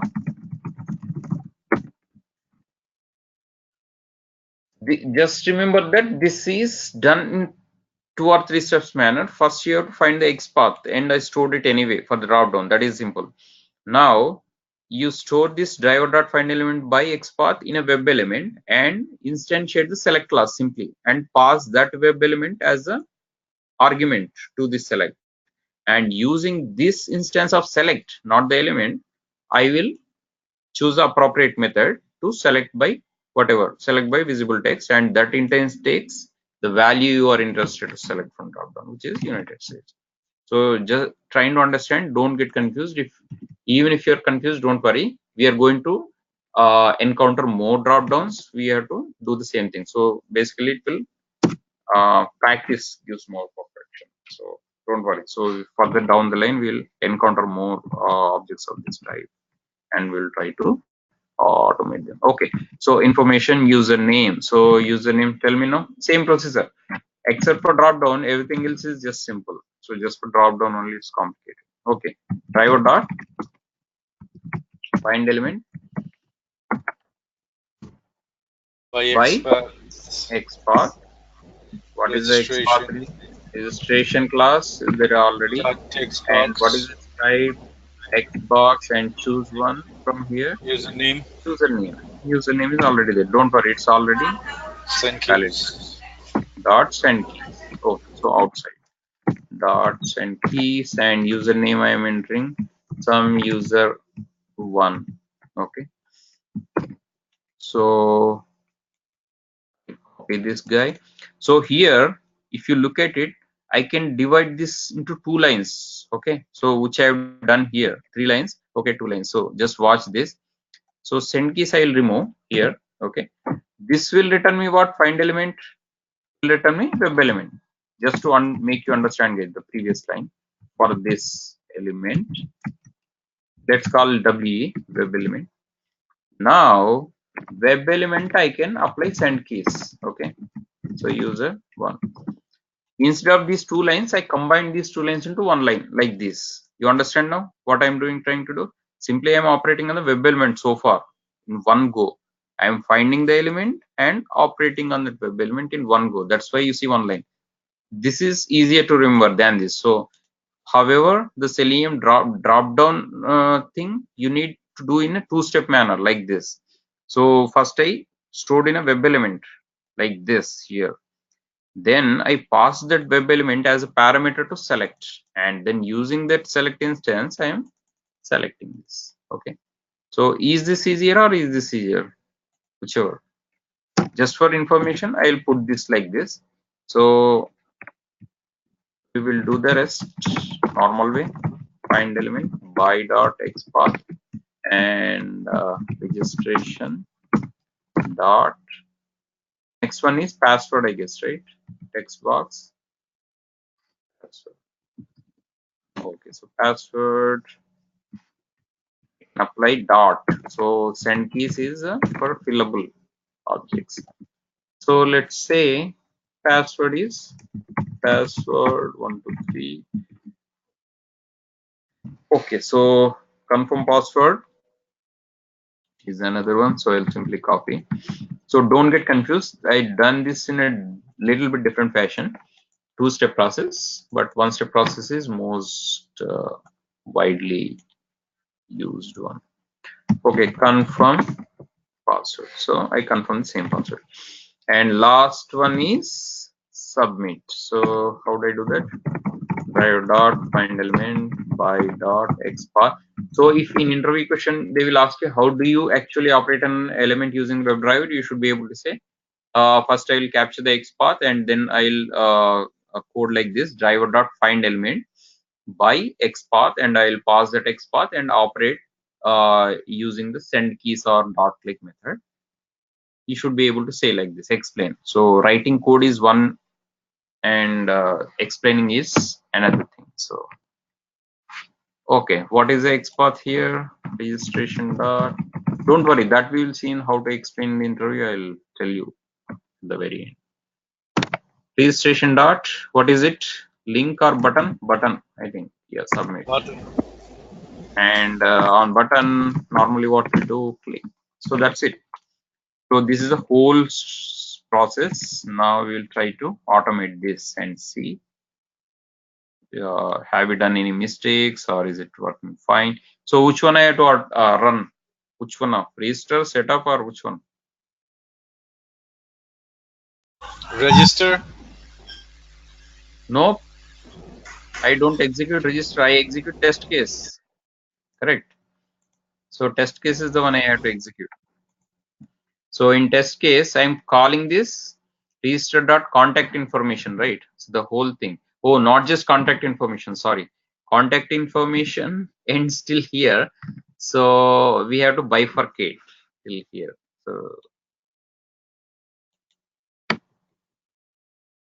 till here, I'll end this. We will call it multiple methods. Okay.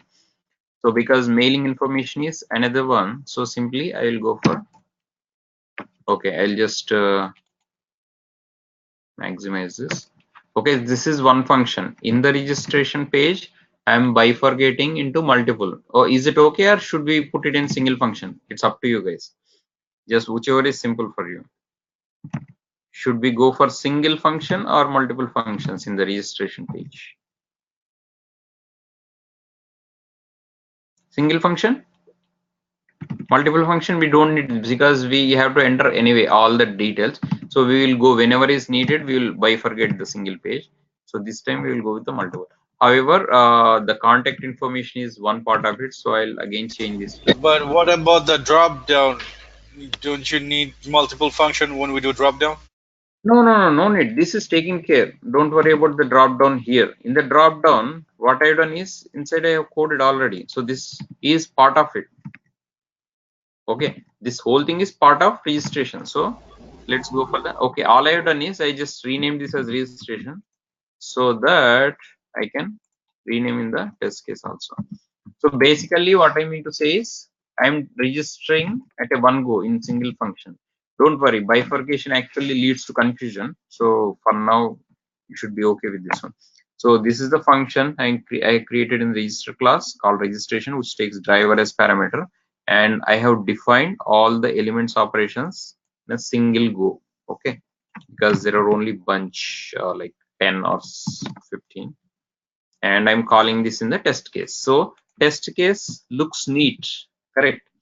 See, when I come to test case, setup, URL, and launching browser, and then registration, boom. Okay, it is that simple. So I will just put club this here, registration, and setup is different section. Okay, now we will execute the test case. Always execute test case, because if whatever you are executing, the class must have main function, otherwise it's not executable. So I'll right click, run as Java application. So let's see.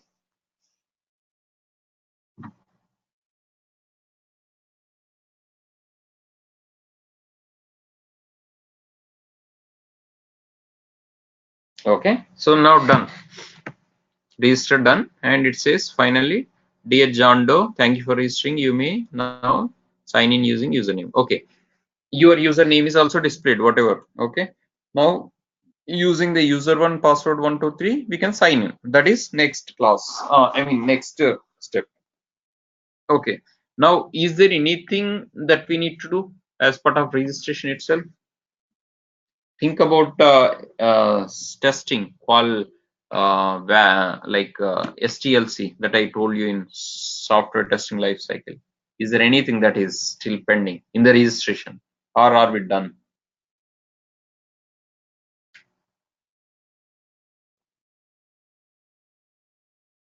Yes.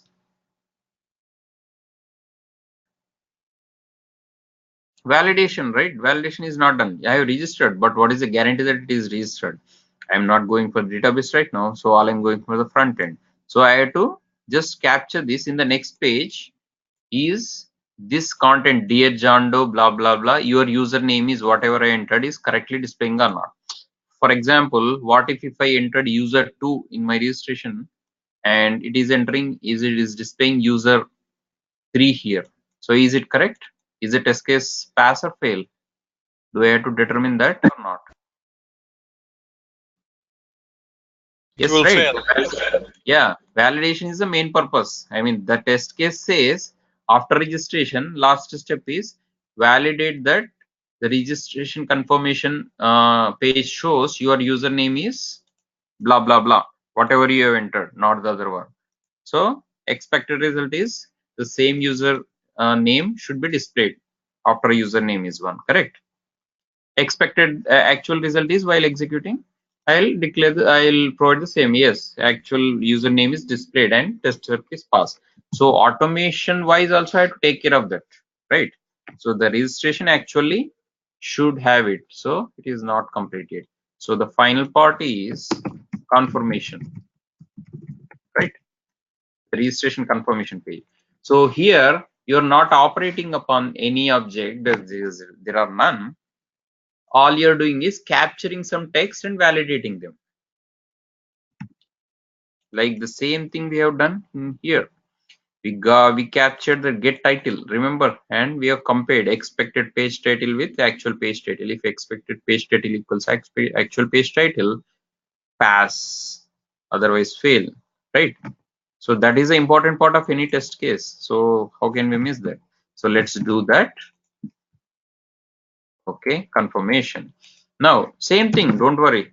So like you operated upon any other objects, this is a kind of object too. The text is also object. All you have to do is apply a appropriate method. So let's do that. First we have to determine what object you want to operate upon, which one you are interested in.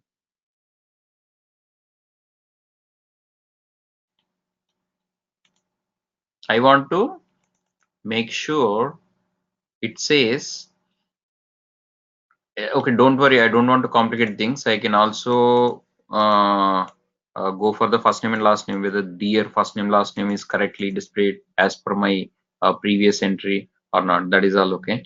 So let's just concentrate on user one. Okay, so one thing at a time.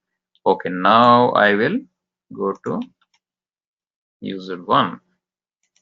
Okay, so this is what I'm interested in. See, the whole thing is one single object. It's actually label. Okay, note B.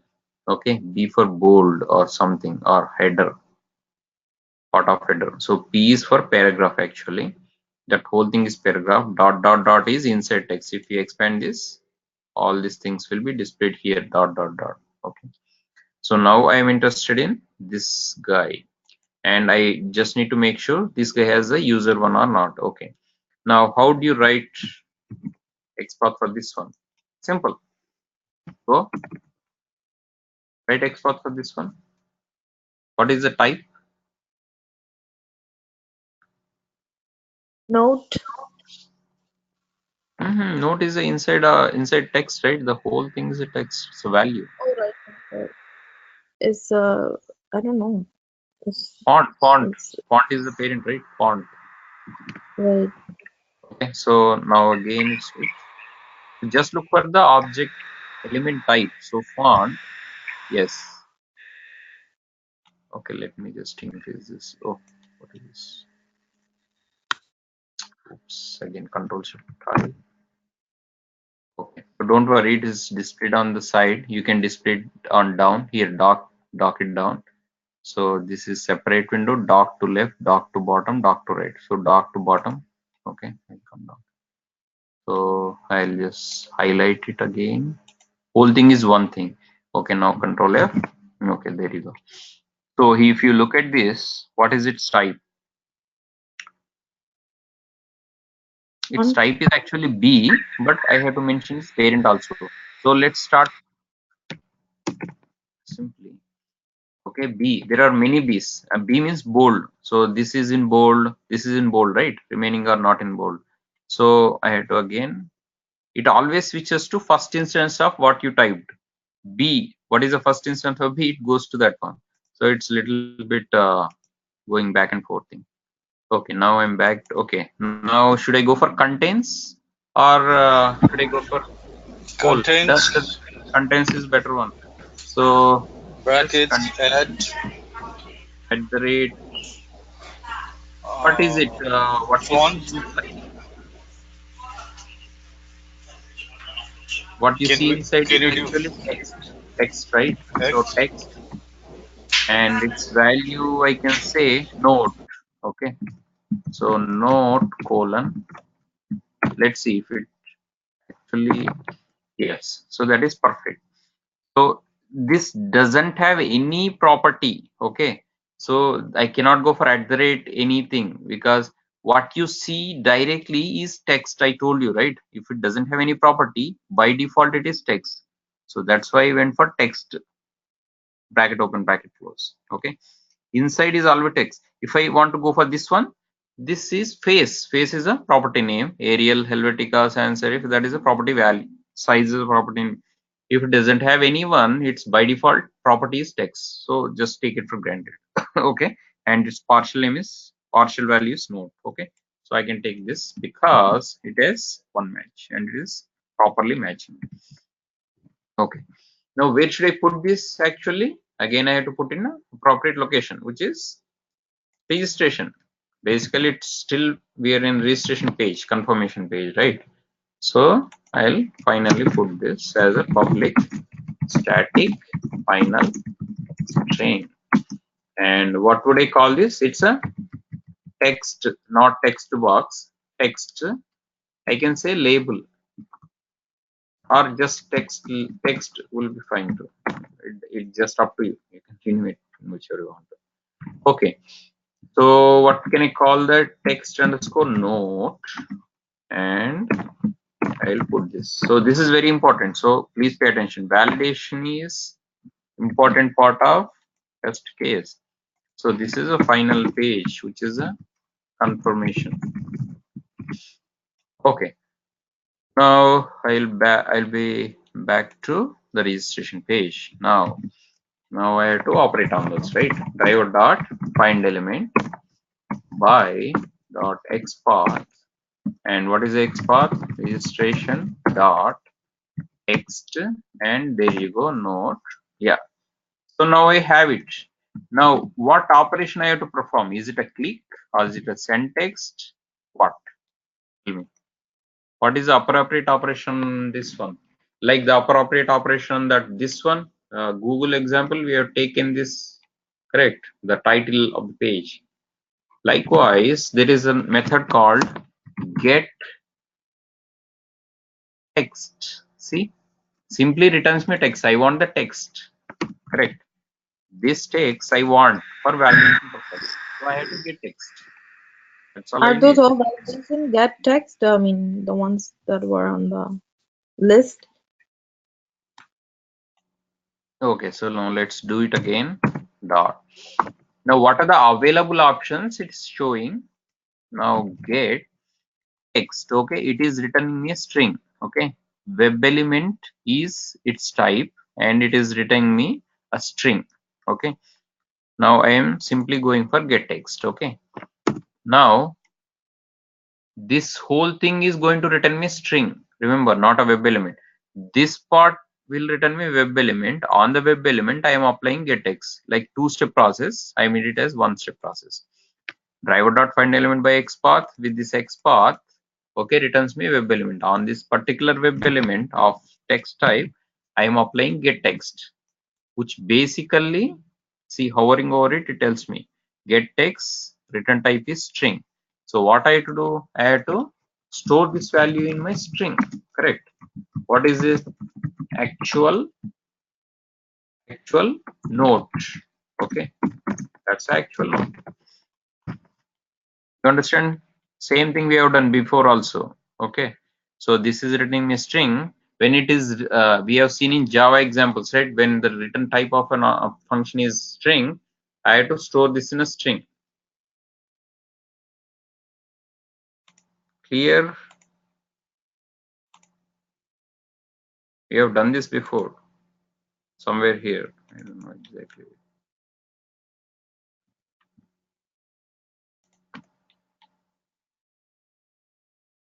Yeah, so here return type is integer. When I'm calling this integer, so I had to store it in a integer. That's what. Same thing. Don't worry. You will get used to this. Okay. Now I have the whole text. So can I sys out and see if it is perfectly working fine or not? Actual text, actual note, actual. Why I am saying actual? Because it is runtime. Whatever I expect, that is in the requirement. So I have to create one more variable for expected. So actual note is plus actual note. Okay, we will be able to see whether the captured text is correctly or not. So let me do some manipulations also here, string manipulations, because I am interested in whatever username, because if I enter user2, it will display user2. So this is dynamic. So I cannot actual always will be user1 only. I cannot say that, because when I data drive, if I enter like abc123, it has to be abc123, right? So accordingly I have to prepare my actual and expected. Okay, for the time being, we will quickly see whether this is working or not. So let me close this and re-execute the test case. Okay, so only test case I have to execute.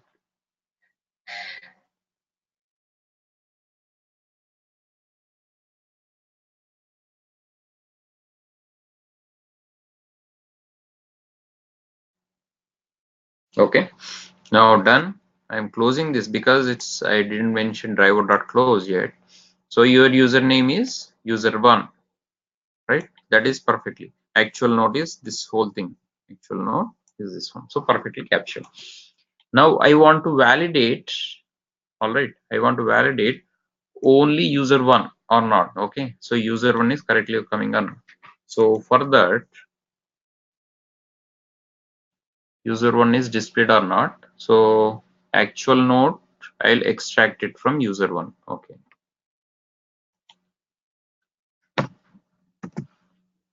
Okay, first let's set the expected username. All right, string expected. We can put note itself. Okay, so I don't want to complicate the string manipulations right away. You will get confused. Okay, what is the expected note here? Expected note should be, yes, I'm expecting what? This one, right? Your username is user1 dot. That's what is my expected note. Okay, so now actual note is actual note. We have already seen. Now I have to compare this validation. How do you compare? Simply using if condition. Don't worry, we will create a util function for this later, validation util function. But for now, we will go with this static manner because I don't want you guys to get confused. Okay, how do you compare expected and actual? Simple. If expected equals actual, pass or fail. Simple, right? Yeah, tell me. Expected. Yeah, expected. Not. It is not coming expected not.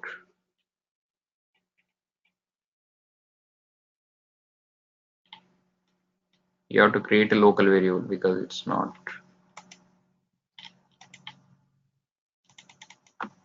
Okay.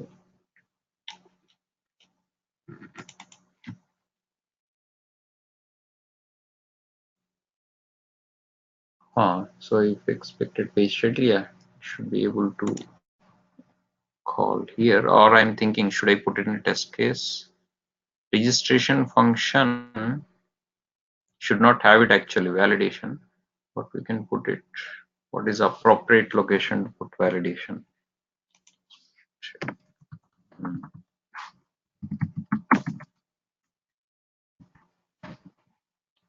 Okay. So let's not do it here. Validation. I'll put it directly in the. Okay. So confirmation. I just captured it here, right? So let me think. Get text will return me here. Validation should primarily should belong to registration, but I'll simply call this registration as a whole. Okay, expected note, actual note.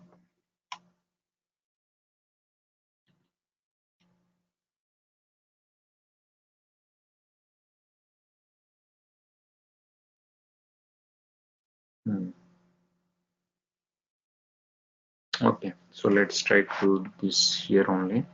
So simply I'll create few variables here. String expected val.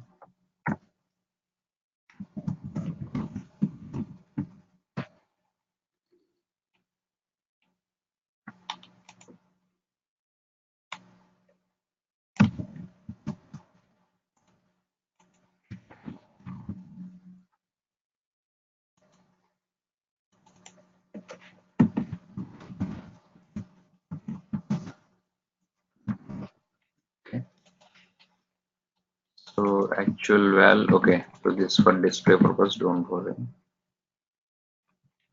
So initially, okay, initialization is not done, but that's okay.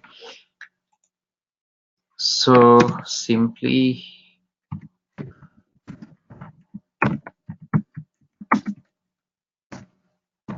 dot equals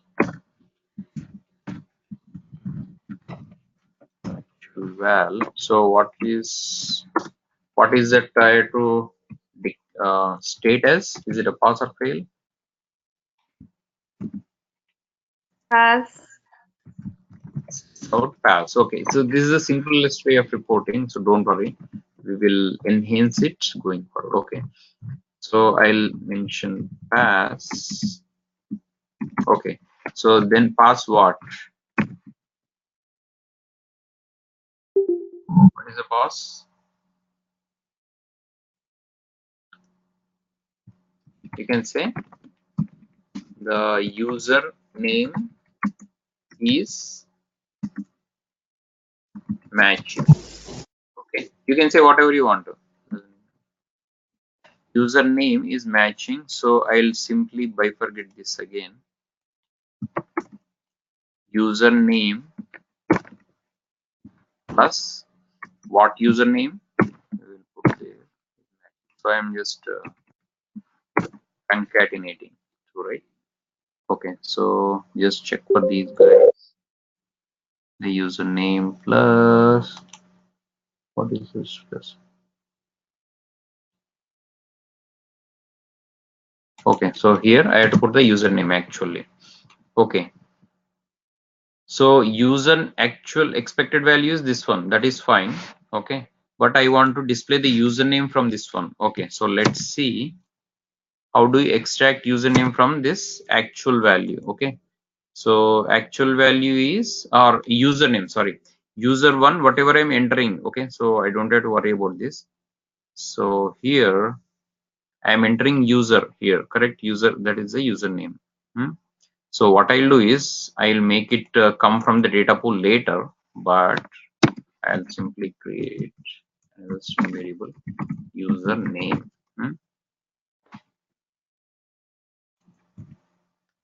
So here I'll say, I'll change it here, username, let's say 2, for this, just to avoid the conflict between, because we cannot register with the same username again. So username, whatever username I'm entering, it has to come. So instead of hard coding, this is still hard coding, but don't worry. So because I will be able to change it here, then automatically it will change it there wherever I'm using. So hence I'm putting it here. So later we will be able to change this to later. Okay, so whatever username I'm mentioning, it will enter here. So whatever username I'm mentioning here, it will be able to validate here. So that is the name. That is the reason I'm declaring on top. So send keys also same thing, username. All right.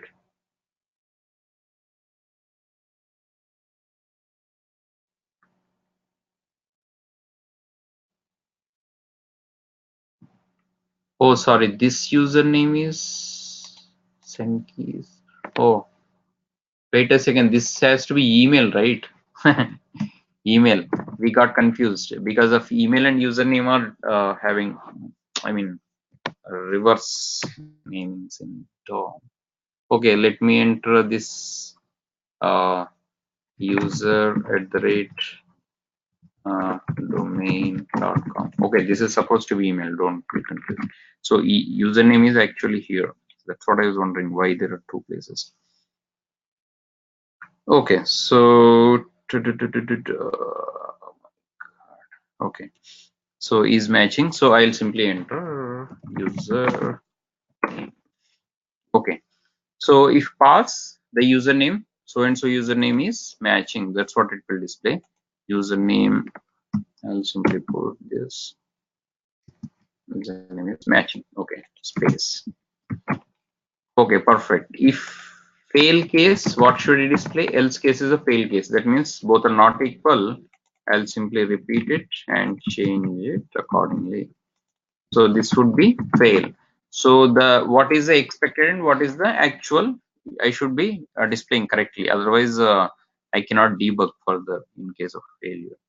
So actual value is actual username, that is what it is changing. So basically I am focusing on username, actual username and expected username. So I'll change this totally.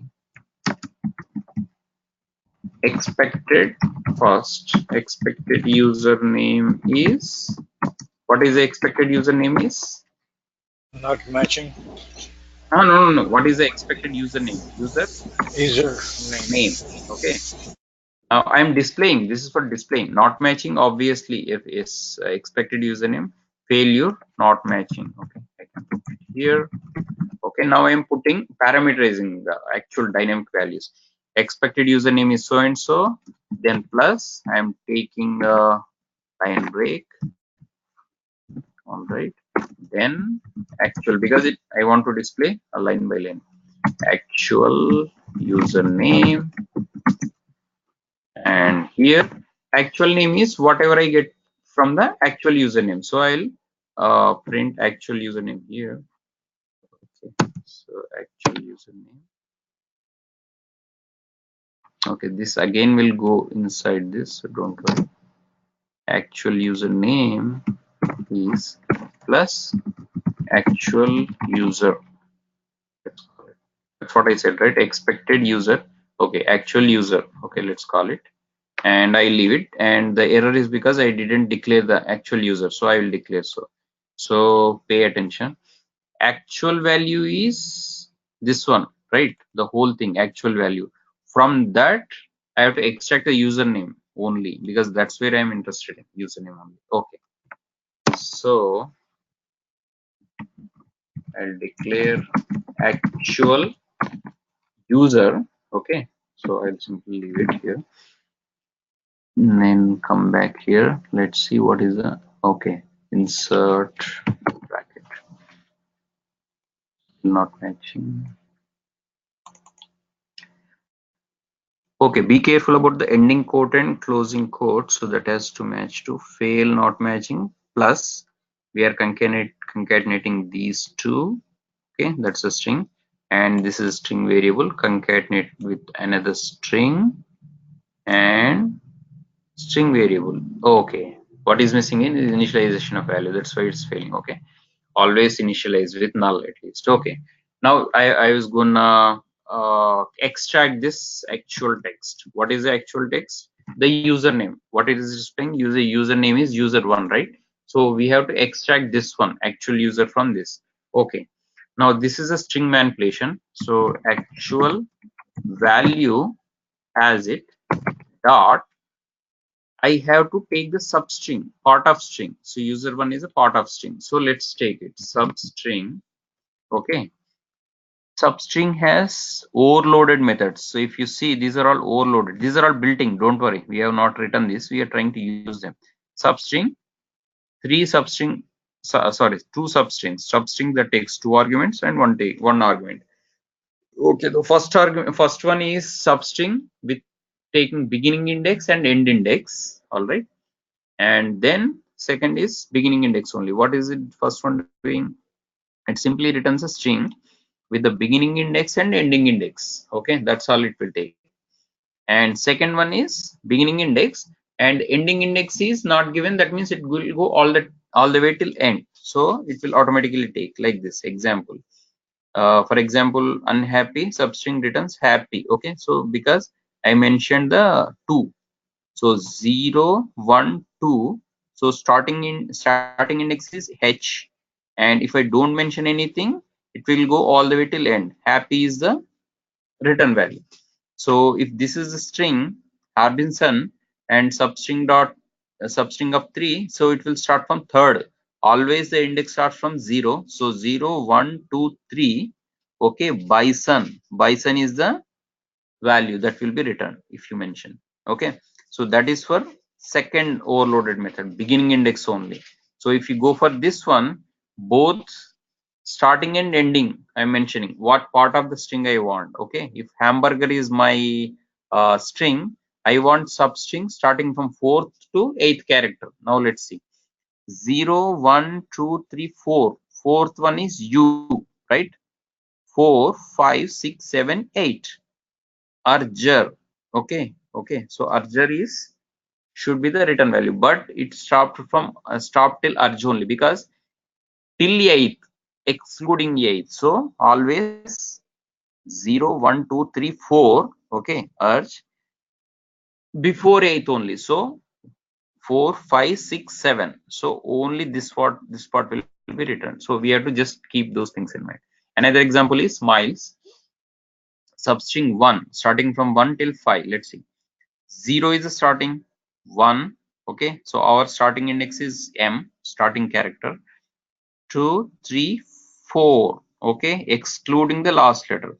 So mile is the one. You understand this, right?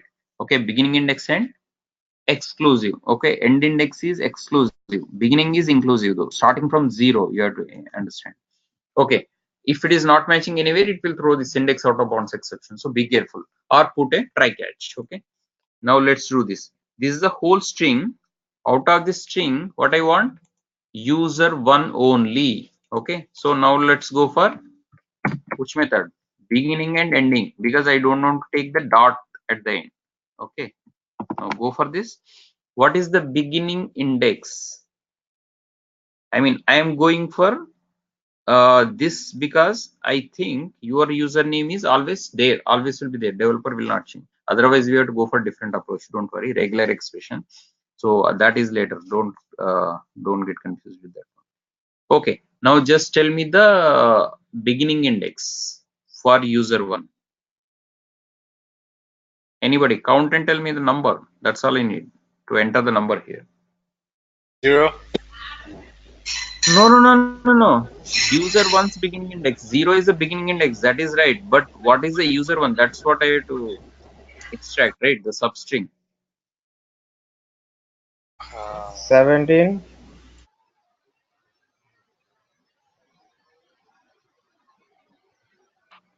Okay, let's count. 23.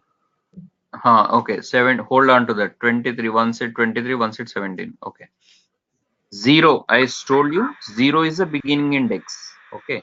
0, 1, 2, 3, 4, 5, 6, 7, 8, 9, 10, 11, 12, 13, 14, 15, 16, 17, yeah, 18.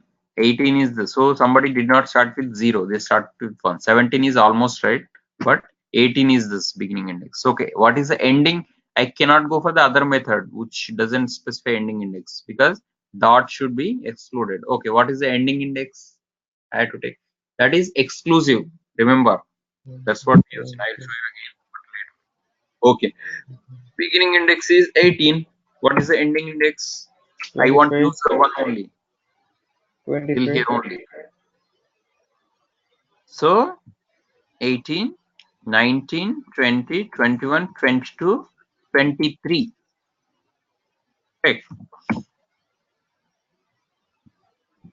Any doubts? Okay, again, substring.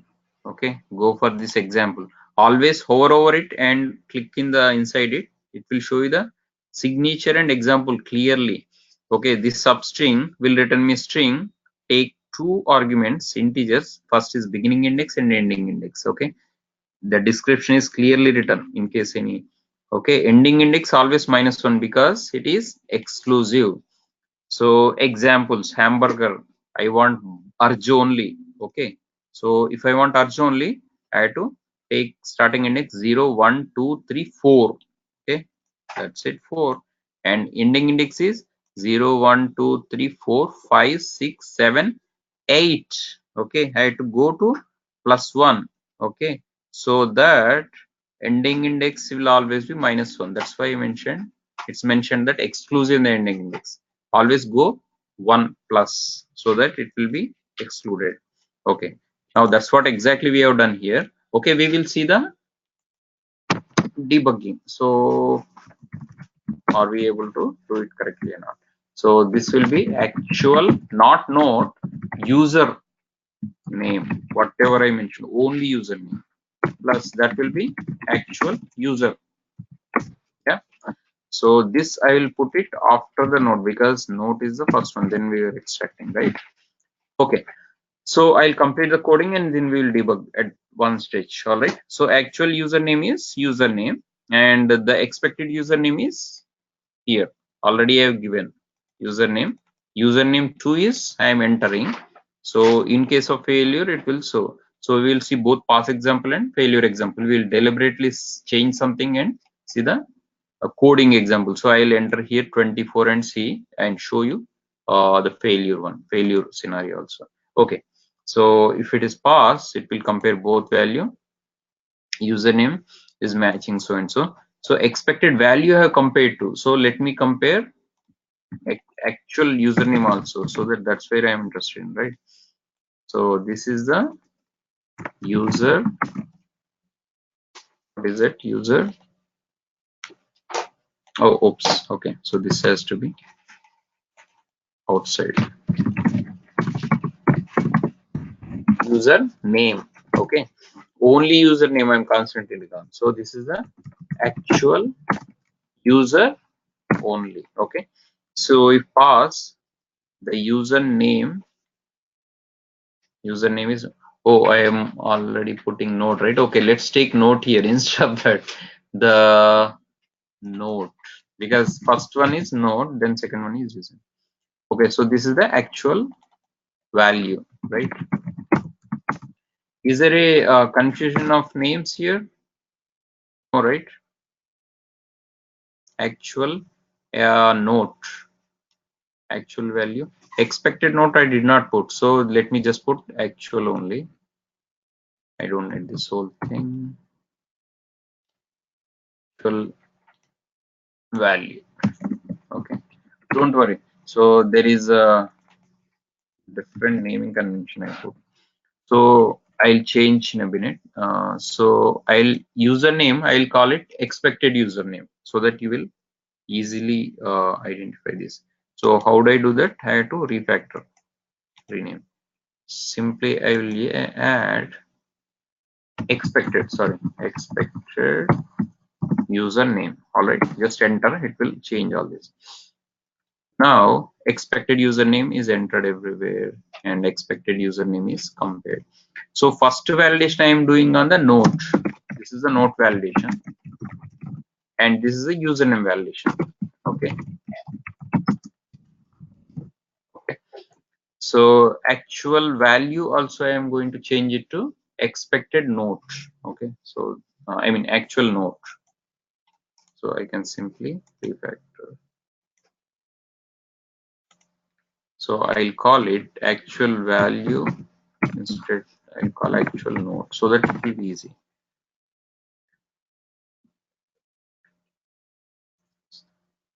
Okay, actual note is the whole note. Okay, actual name is the part of it. Okay, both we are comparing. Okay, actual note we are comparing what? Actual note is matching pass, fine. Okay, are we matching both? Expected value, where is the expected value? Okay, okay, this one also I'm going to change. Actual, what it's supposed to be? Actual note. Okay, just to avoid confusion I'm renaming all the things. So I'm simply comparing expected note with the actual note. If both are equal, I'm displaying pass the note actual note is matching. Perfect.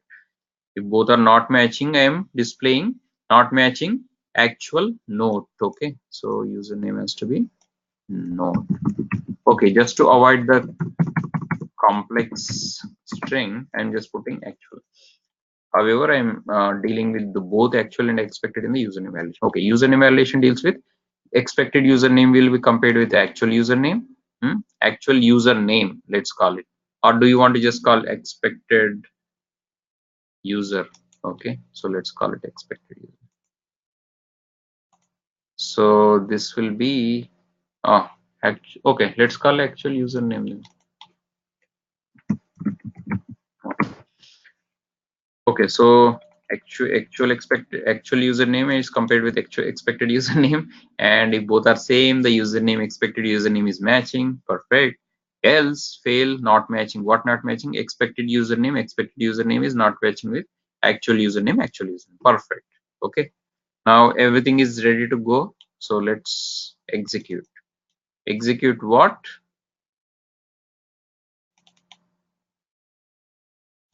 Test case. Okay. Now let's see. This is the whole end-to-end test case automated. So pay attention completely. This will be repeated for all other pages. So don't. This is the like perfect example. Okay, now it's going to extract username and everything. It will show. This whole thing will be extracted. Okay, now let's see. Go back to any errors. Yes, errors. Don't worry. You have to deal with errors in the debugging, which is the important part of automation. Note your username is username to actual note is perfect. We captured correctly. Okay. Now there is something wrong with here.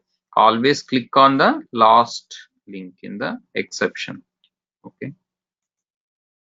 Okay. So then it is trying to take you into the inside. There is a null pointer. So something is not available. Null pointer exception means something is not initialized or not available throughout the program. So it says actual note is not available. Okay. Why? Because after this maybe we are not waiting. Okay, sometimes this page is not immediately displayed. Remember, after submitting it waited for 2-3 seconds. So I was trying to extract this actual note here. Okay, somewhere here, where here, and by this time it was not available. It put it couldn't capture anything. There is nothing to capture. So then comes the concept of what? Waiting. The wait, implicit wait or explicit wait. Now we have seen many waits, right? So let's go and see actual note. After submit, we have to wait for some time. That's what it is. For this page, there is submit. After every submit, you have to wait for some time because it is trying to do some operations like database insertions, web services calls. After those checks, it will display the next page. So it basically takes 2-3 seconds. So if you actually observed Gmail sign up, after signing up it takes 2-3 seconds depending upon your internet speed, also network speed, as well as everything that is calculated as response time. Okay, if response time is more, it's going to take more time to display the next page. That has to be taken care from the automation, because if you're not syncing up with the actual speed of application, it's going to throw error like this. Okay, it is not a coding issue, it's a waiting issue. Okay, so there are two speeds. One is automation speed, right? Automation is faster and it is not syncing up with application. Application is a little bit slower, then it will throw the exception. So in order to do match sync up with the application speed, you have to use the waits. So one is thread dot wait or thread dot sleep. Yeah, so statically I want to wait for 5 seconds. Okay, I can use this. In order to use this, I have to add the throws declaration or surround with try catch. Interrupted exception, I'll use the throw topmost exception. Okay, this is static wait.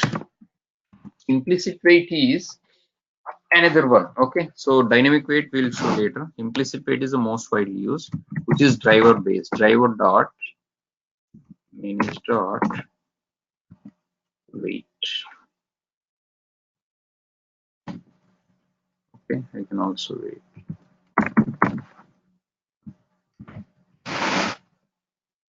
Okay, so what exactly are we doing here? Can you tell me exactly what is this about?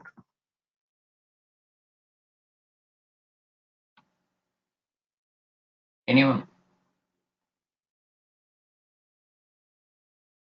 Are we trying to do some coding or waiting? What exactly are we doing? So this is called synchronization. So I am telling these concepts by means of examples only.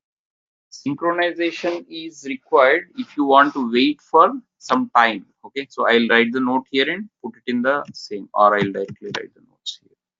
So okay, later This is just output of the coding. Okay, so I'll write. I think I already have it here. So let me just go to that. Wait. Yeah. Okay, so these are the three different types of weights, okay, which we are trying to use. Driver.manage.timeouts.implicit weight. This is the actual weight. Driver.manage.timeouts.implicit weight. Okay, so here we can mention time in terms of milliseconds. So 4000 milliseconds equals to 4 seconds. Timing unit, you can mention like time unit, which is a class in seconds, okay, or milliseconds. So in seconds, if you use, you have to put the actual seconds. So milliseconds equivalent is seconds. Okay, so this is the implicit weight. Okay, so let me get back to that. Red.sleep is going to wait for 2 seconds at any cost. So then I'll use this. Okay, so this is the static wait. Okay, the problem with static wait is if the application is responding quicker than that expected timeout, then you're waiting for the rest of the time unnecessarily. Correct. So which is a waste of time basically, execution wise. For example, I mentioned 5-second wait and it almost just 2 seconds only and immediately displays the next page. That means I'm wasting 3 seconds, right? So this has that disadvantage. So no matter what, it will wait for 5 seconds. So static wait is not advised mostly. So this is almost like static wait only, don't worry. But this is the implicit wait. Okay, what it means by implicit wait? That means if I am waiting, I'm giving the max timeout like 5 seconds, and I'm saying if the application is available before 5 seconds, 2 seconds, do not wait for the rest of the time and go forward. That's what I'm saying. So basically, there is no wastage of time.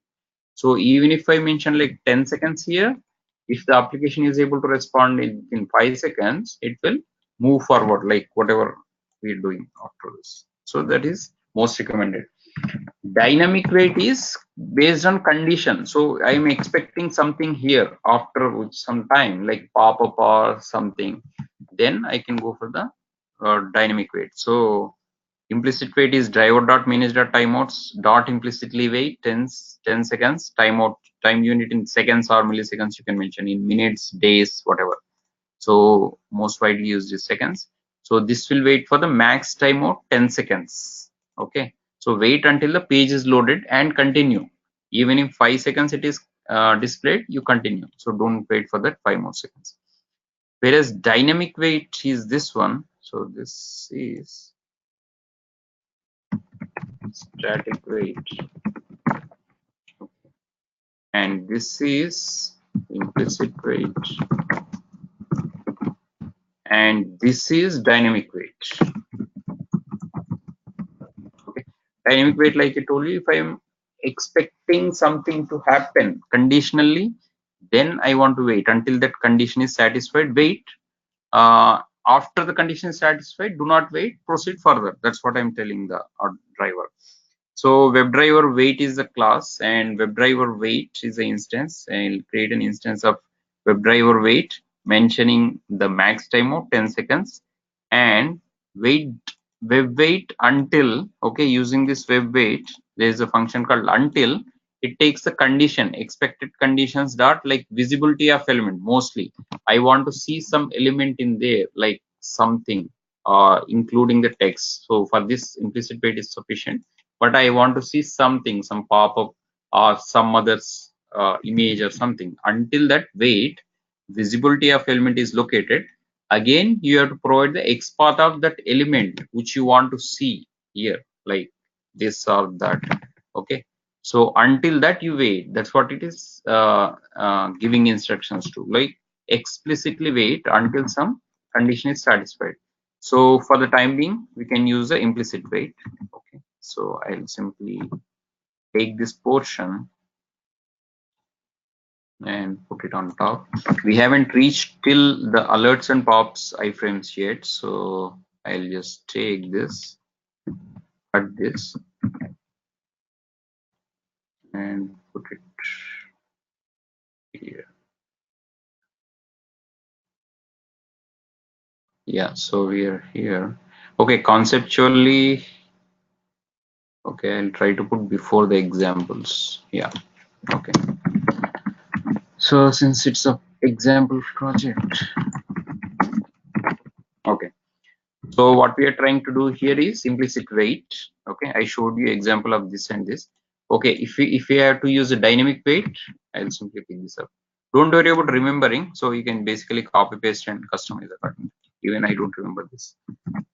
Okay, dynamic wait is what is it exactly doing? It's basically to sync up with the conditional. Okay, so wait for synchronization.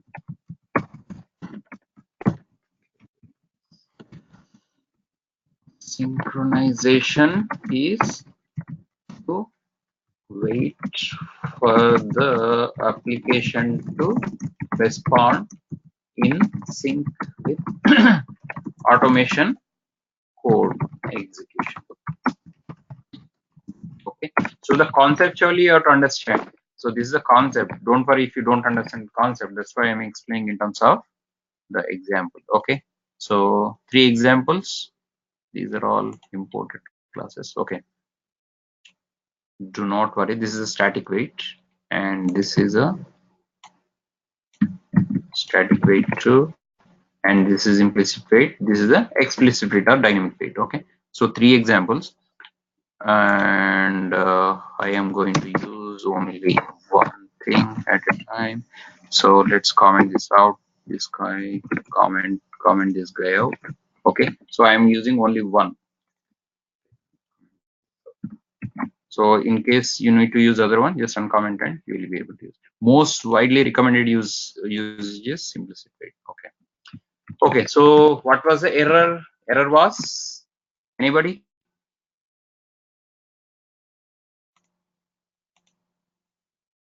Okay, you have to add throws declaration because I put the driver.wait and everything, right? So either I will use a try catch block or throws declaration. So what would you recommend? I use, yes, try catch block. Surround with try catch. I can write beforehand or later. Okay. All right. So finally, I'll add what should be there in the finally, whatever you want to execute at any cost. Okay. So I want to just kill the driver. Driver dot quit. Driver is not available. So what I have to do? I have to do this setup before try, right? Or I can just instantiate the driver here outside WebDriver. These are all discussed already. Okay, so whatever should be available, you have to put it outside the try so that it will be available in catch and finally. Correct. So WebDriver is instantiated outside. I mean, it's declared. So now it is available here. Driver dot, what is it? Close or quit. Okay, now what is the problem again? Needs to be initialized null. Okay, this is a complete one. Okay, now let's try to execute again.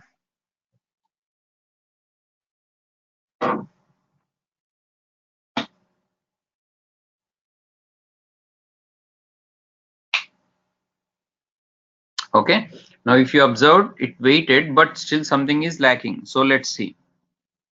This is all part of automation. Expect the errors. Okay, your username is username and actual username is me is okay. This is wrong. So let's see if the substring is not done correctly or not. Okay, now let's go. Actual, it is still throwing null pointer. Okay, so let's see what is the problem.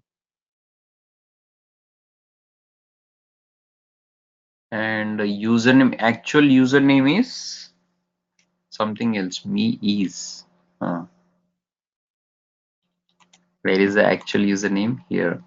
So substring of 18. So actual note is coming like this. So 1 0 1 2 0. 1, 2, 3, 4, 5, 6, 7, 8, 9, 10, 11, 12, 13, 14, 15, 16, 17, 18. Okay, so that is the reason why it is coming as like this. 18, 19, 20, 21, 22, 23. 23 is okay. I think whoever said the other 23, 23 is correct, not 18. We disregarded something here. Okay, so 23, one more time. Can you count again? So that is 0. Y's index is 0. I'm putting right side. Okay, right side is the left side.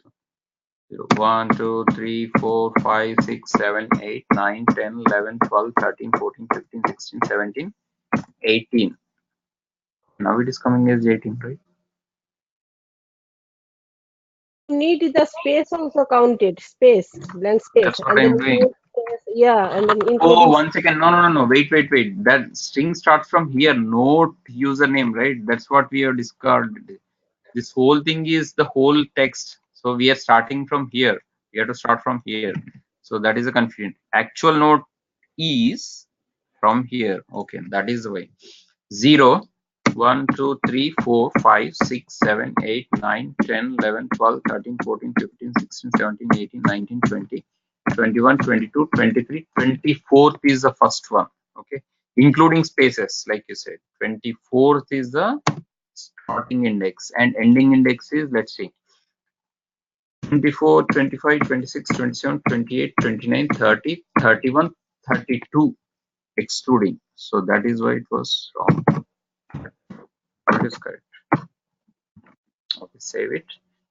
Okay, so that is the reason it is taking me is somewhere in between. This is what it is capturing. Okay, that's not what we are interested in. This is what we are interested in, right? So okay, let's see about the null pointer. Why the null pointer is coming? Okay, so if you look at it, everything is okay. Protocol handshake create, that is okay. Just disregard this. This is regarding the driver. So our coding starts from here. Okay, we will add more logs like we did in this example before, like what we are doing, entering so and so, blah blah blah. The explicit logs, that is the enhancement actually that comes later in the framework. Okay, so again, actual note is not available here. Correct. Expected note is available. What is the expected note? Expected note is whatever I'm expecting here. Here. Expected note is, where is this guy?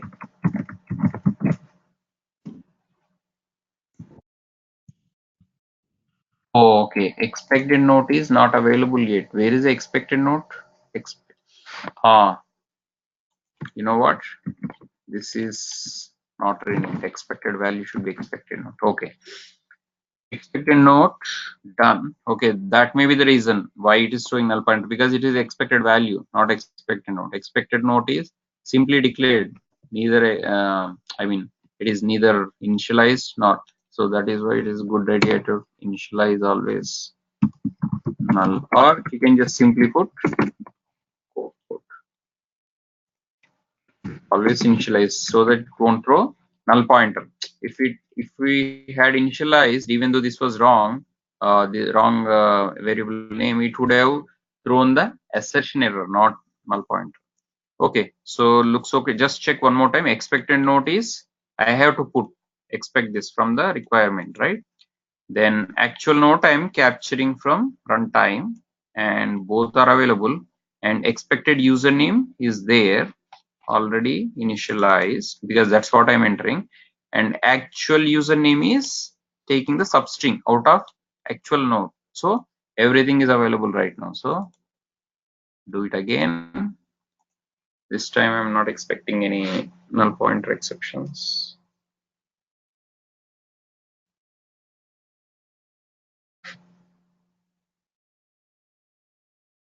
Okay, everything is correct. So see, that's the problem. What is the problem again? Anybody noticed before? What is the problem? What is fixed now? The problem was initialization. These two variables were not initialized. Expected note was not available. Correct. expected note value was not available. So it was something else, expected val. So it was not getting the value at all, hence null pointer exception. So when I actually initialized and then assigned the new value, then it is perfect. Actual values, no problem. Okay. Now let's take a look at the console logs. Actual note is note your username is username, perfectly captured. Now I am extracting actual username. Okay. Now let's see. 2 is missing. Okay. Just pay attention. Observe this. So it is wrong actual username. Expected username is username 2. Actual username is username. Are they matching? No. So obviously it will fail. Not matching, even the note is not matching. This is actual. Expected is, expected. And not matching, expected. Username is 2. Actual is username. Expected is username 2. Hence both are failed, including the note is failed. Okay. So now what I have to do? What is the issue here? The index, right? So it's not going one step away. Okay, username only it is capturing. So I have to simply increase this index 33. So you just basically counted wrongly. Okay, why did this fail? Not matching expected note and actual note. Let's see about that guy. Actual note is whatever note, your username is username 2, perfect. And expected note is wrong because I did not change this to 2. Okay, now let's see again. Should it pass or fail right now? Everything okay? Everything fixed? Hope so, right? Okay, let's hope so.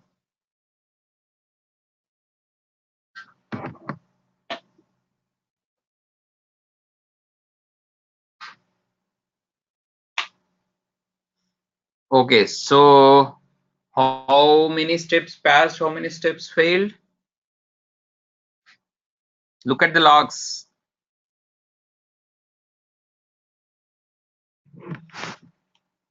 One step failed, one step passed, right? Here, pass. The username is perfect. Username is 2 is matching. Expected and actual. Expected username is username 2 and actually this one. We can correct this. Namings, we can correct it here. Username is, the expected username is, okay, username, expected username is expected username and actual username is actual username. I can just take a backslash in here so that it will space in the next line. Okay, what is failed?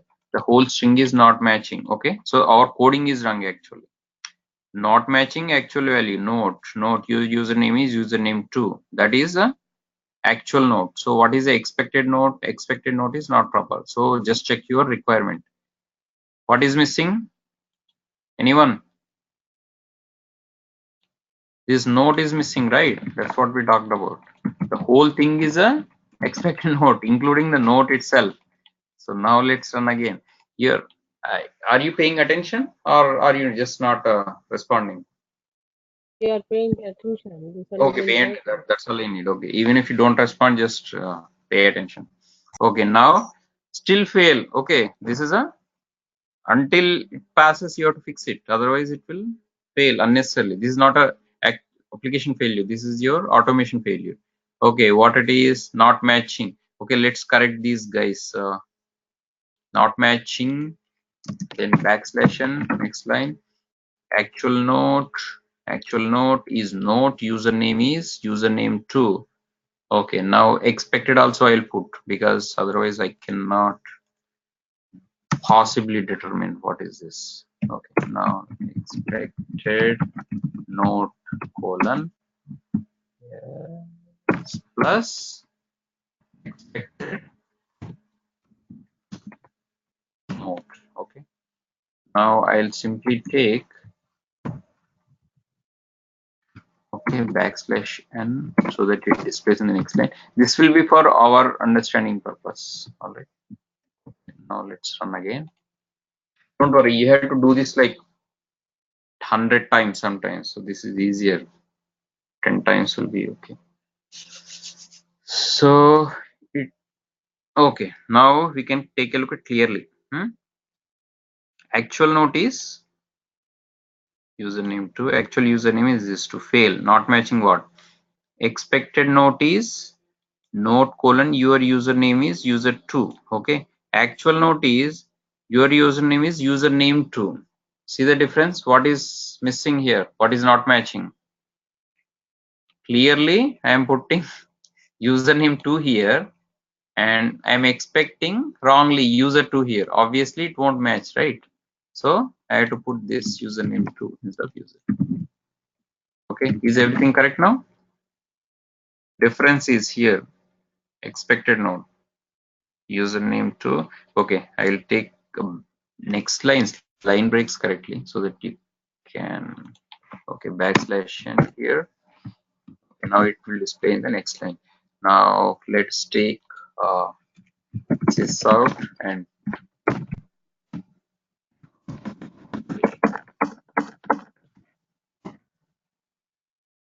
okay, so this will clearly.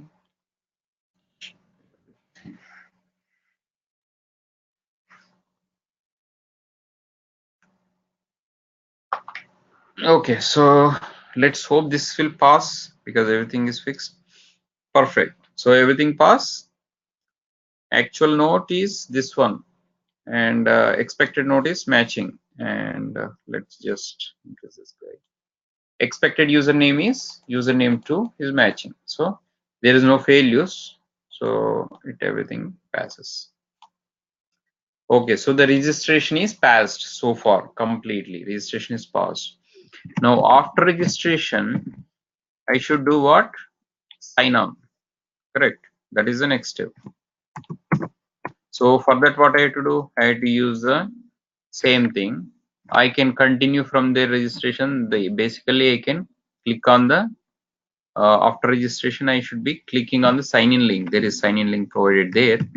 Or I can go independently. Correct. So you want to continue independently or you want to continue from registration because of end-to-end nature. Okay, test case is a register person, right?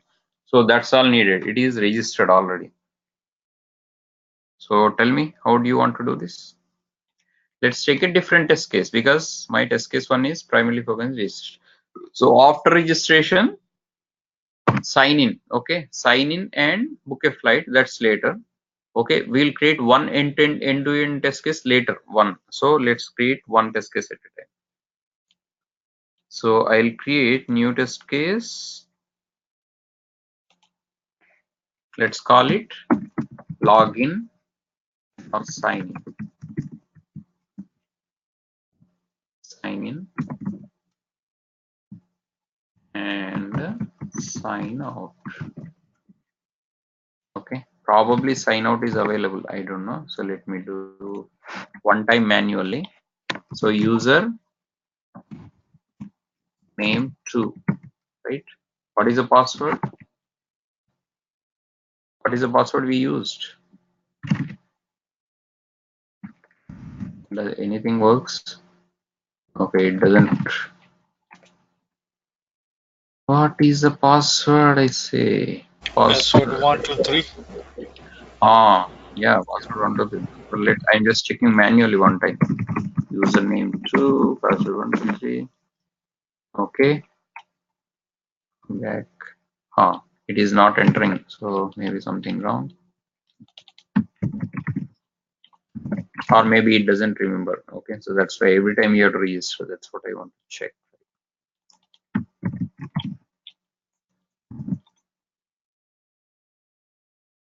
Okay, so it doesn't remember actually. It's just dummy site, right?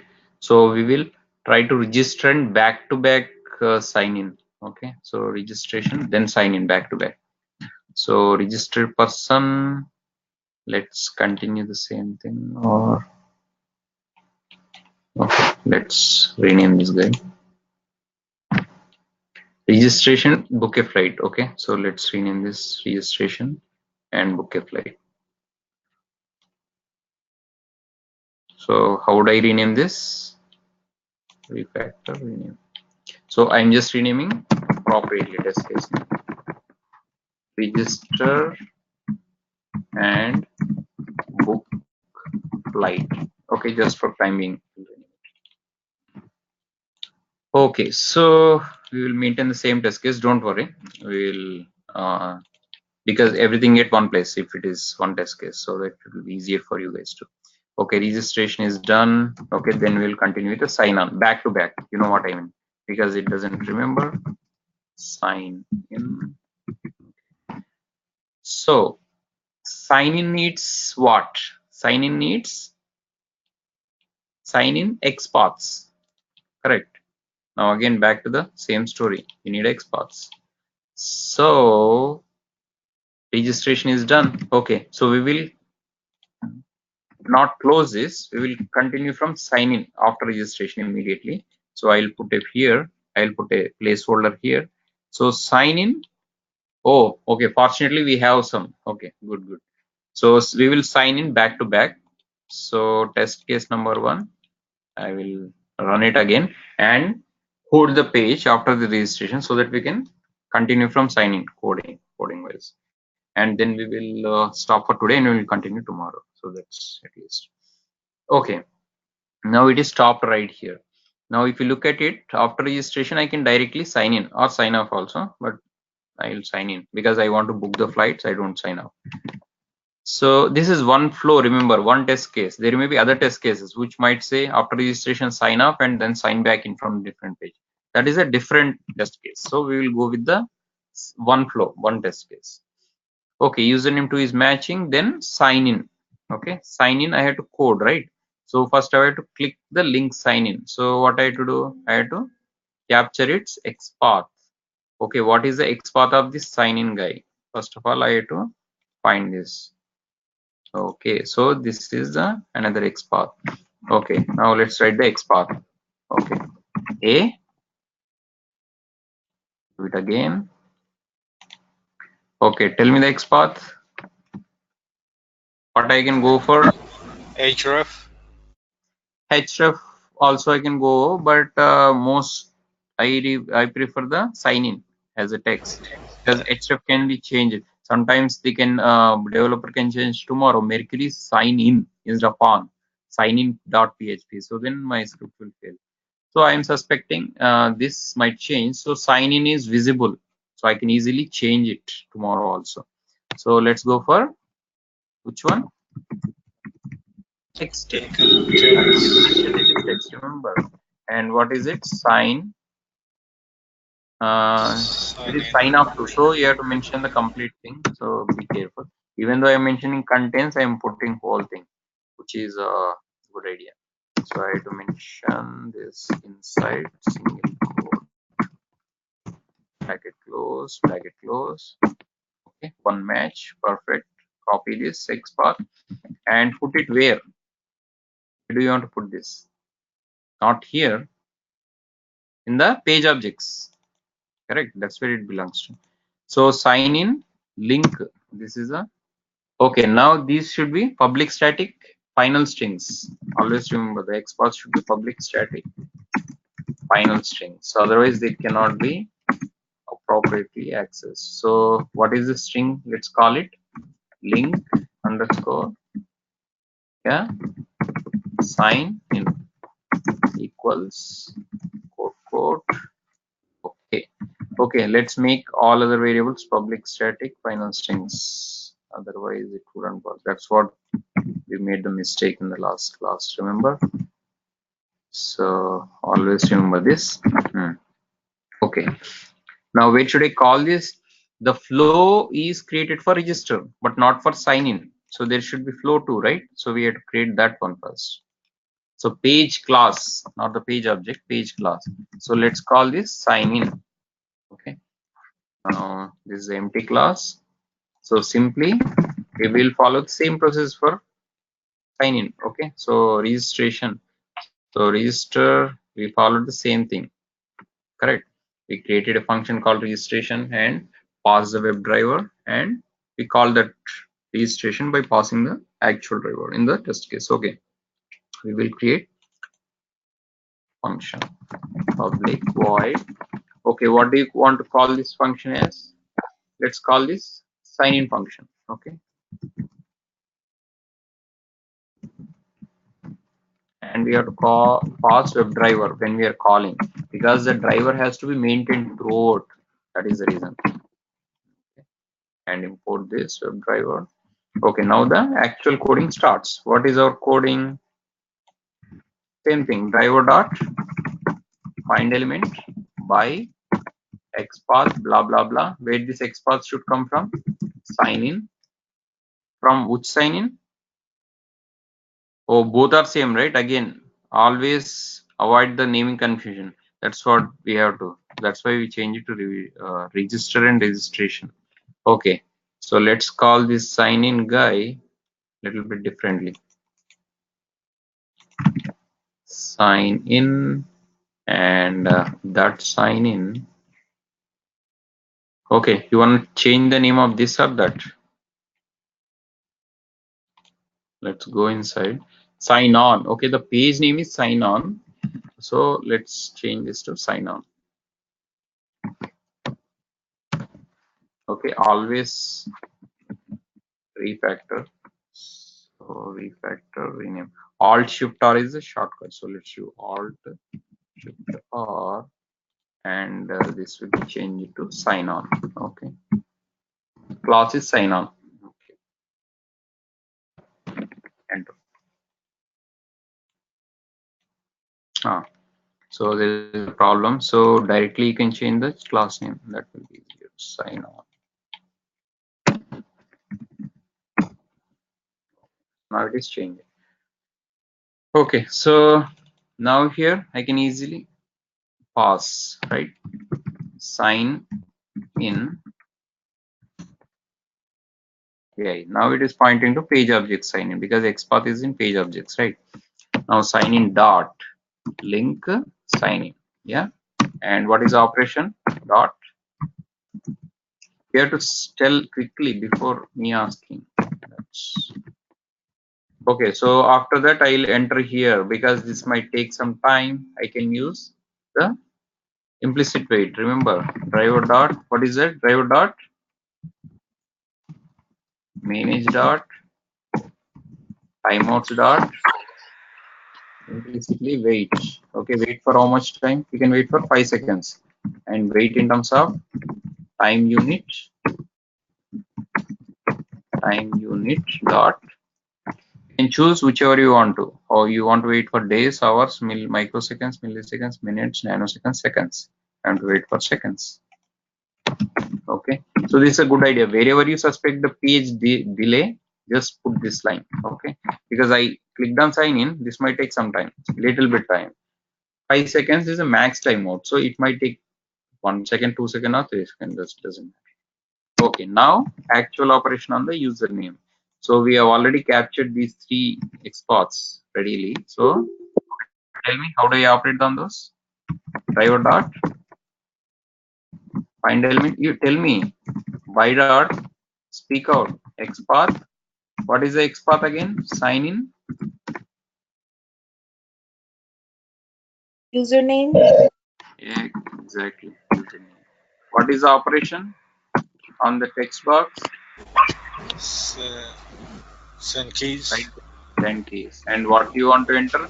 Same username that you have used for registration, right? Otherwise it won't work. So for the timing, I am putting statically, but I'll show this how to pass this username from registration here. This is static. Don't worry. We'll go step by step, because first you have to understand the framework, then data driving. Okay. So same thing, I'll copy and enter the password. So tell me, what is this? Password, textbook password, send keys password, 1, 2, 3. Password. Correct. Same password, password 1, 2, 3. Because that's where immediately after registration I'm signing. Then submit. So same line goes here. Okay. So I'll change this Button. button. Correct. Sign. And what is the operation on button? Send keys. No, the click. Oh, click. Okay, I'll send a table for this one. Don't worry. What operations needs to be done and what objects, we will discuss that. Finally, I will share the comprehensive notes in a PDF format. Don't worry about this, because you might get confused if you look at it. So I'll share the notes on the same day, whatever we discuss.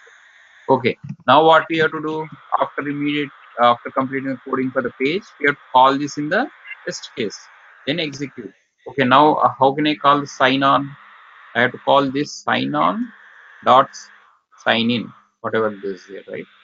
So I have to call this. How do I call that? I have to instantiate it, right? So how do you instantiate sign on? Sign on. Sign on, sign Sign in. on, sign in. You can say call To use sign on. sign on. Okay, that's the one. Close dot sign on. Sign in dot Now sign in dot. sign on driver. The function is sign in. Yeah, it takes driver. That's it. Okay. So if you click on this, this is what you're trying to add. Now we will try to run the whole test case again. So that will register and sign on back to back. So we will see. Let me close this. So this is the standard procedure in automation. So you have to get used to this. Okay, so now it's trying to register. Now sign on, submit. Okay, it didn't work. It didn't go to the next page because it says enter user information to access members only access. Please fill out the registration form. So maybe something mismatched. Okay, so let's check. Isn't it should be sign in dot sign No. Entering it actually entered. It submitted also, but something didn't work out. So let's see. Maybe it's not keeping the name or something else. We will see. Or maybe we have to go other way. Sign on properly, not sign on. Home page. Okay, if I do it from here, probably it will work. Then we'll change the flow accordingly. So sign username to password 1 2 3. Okay, it's not working. So let's see. Okay. If I register manually, it is working, right, every time. So maybe you have to create another test case. Okay. Or maybe it's a driver thing because it's controlled by chromedriver. It is not remembering.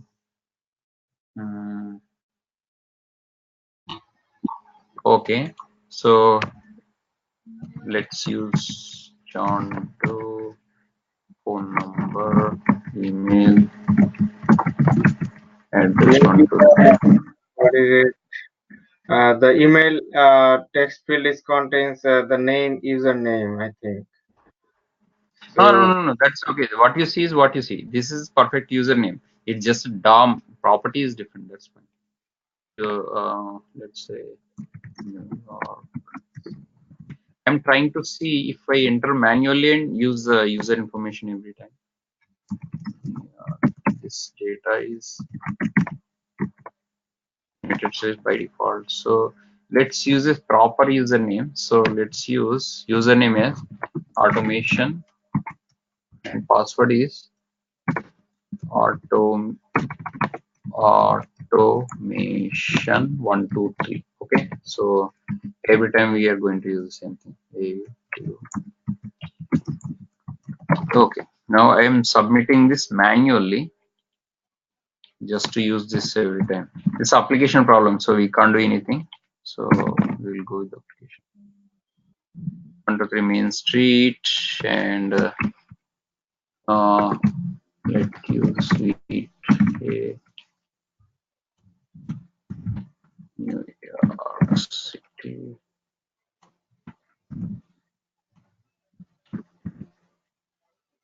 Okay, proper. Okay. So just remember the username password. Now I'm trying to enter. Okay, so now if I sign in back to back, username automation and what shall it automation, should it work or not? Right. That's the reason it is not remembering that. So okay, should I use the okay? Maybe it will because of Chrome is being controlled. So without sign in also. Oh, okay, got it. I don't have to sign in because it's sign off is already there, means after registration immediately I'm signed in.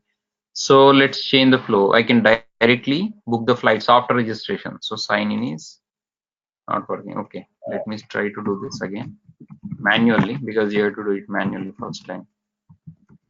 1, 2, 3. So registration, immediately after registration I'm already signed in. So what I'll try to do is I'll click on flights here. Okay, so that's my good flow, I mean, for the timing. So let's change it. Sign in is not required, so I'll just comment this out. It's a defect, so you can raise a defect and talk to developer. That is real time. So here after registration, what I'll do is I'll immediately go to flights. Okay, so let's go to flights. What is it? Flight finder. Okay, so when I click on flights, it will take me to after registration flight finder. So let's call this guy flight finder. Is it a flight finder? Page name is flight finder, right? Correctly? If I don't name it wrongly. So if I click on flights after signing in, it will be flight finder, I guess. Okay. So I'll create a new class called flight finder.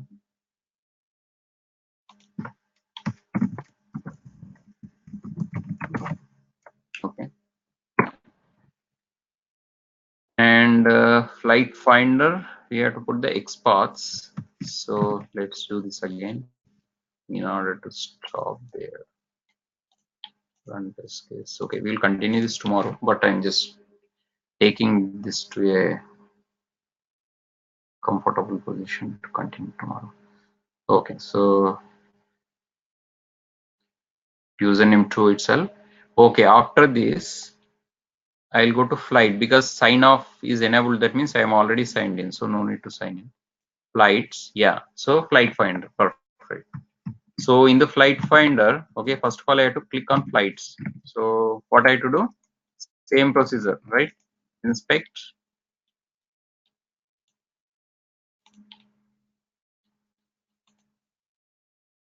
The flights. So it says flights. I don't have to write this XPath here. I can directly write it there.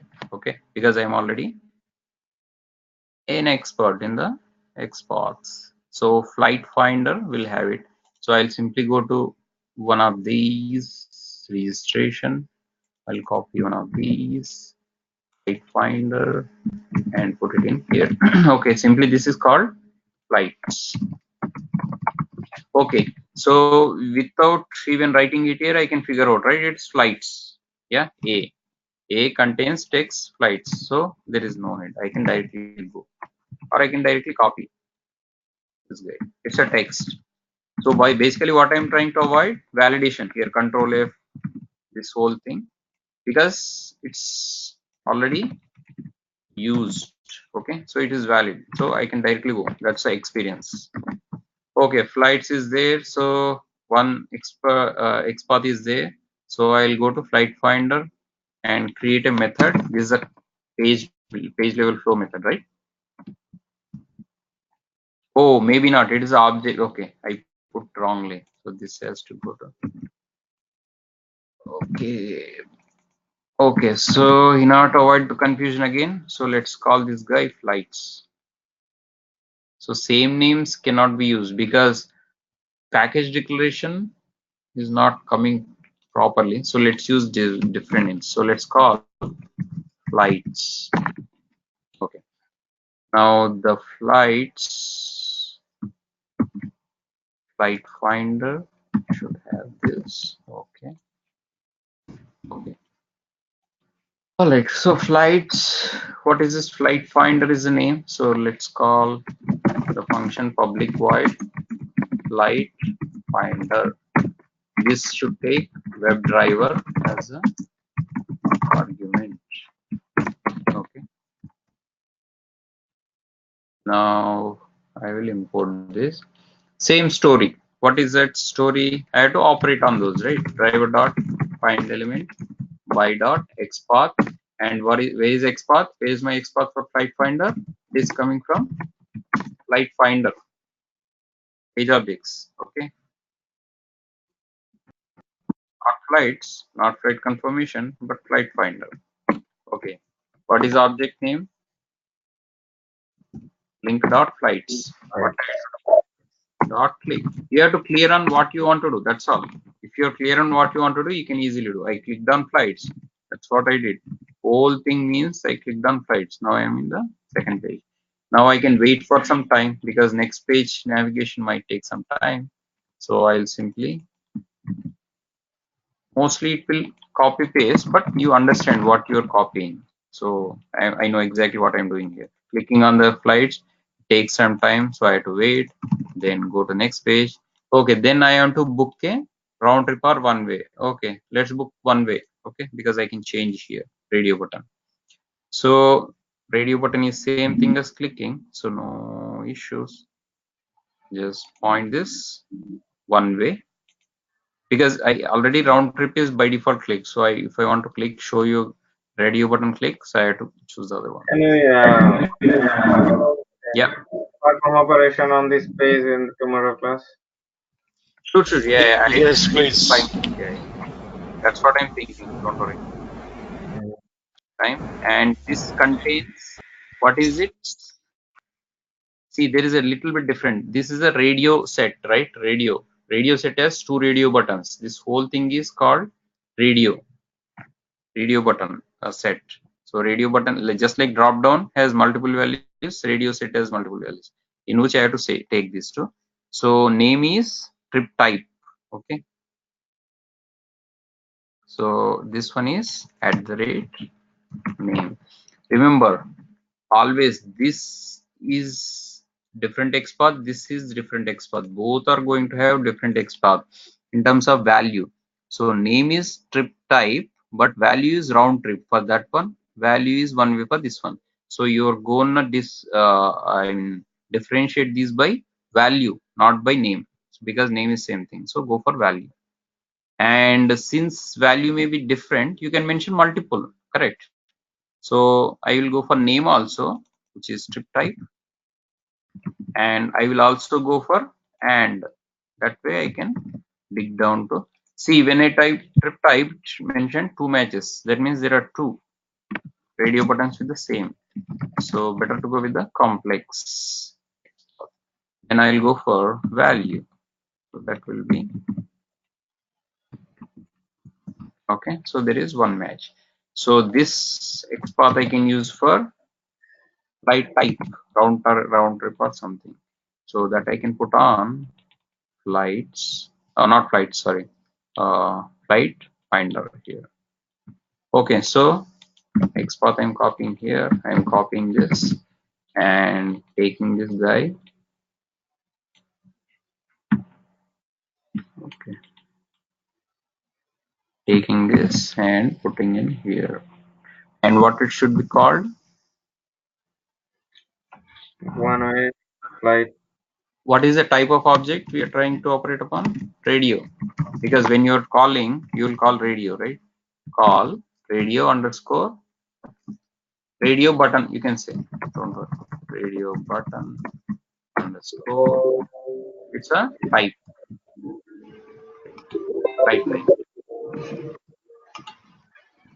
Flight type. Okay.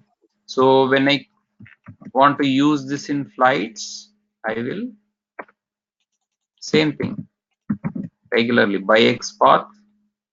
I have to select that radio button. So radio button flight type. So it is same thing. Operation is click. Basically, you click on the radio button, it's click. Okay. So this is how we continue this tomorrow and go further and probably complete this whole.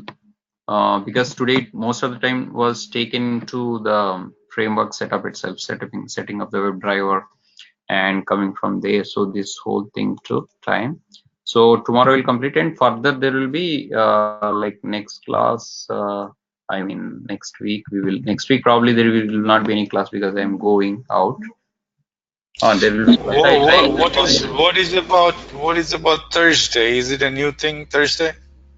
I didn't anything from Asad, so that's up to you. Because I'll I wait. don't know now, because I missed the whole class last week, because I did not even know. You just cannot come in like an hour before and say there's a class on Thursday. No, no, Uh, no, no, no, no. Thursday there was no class.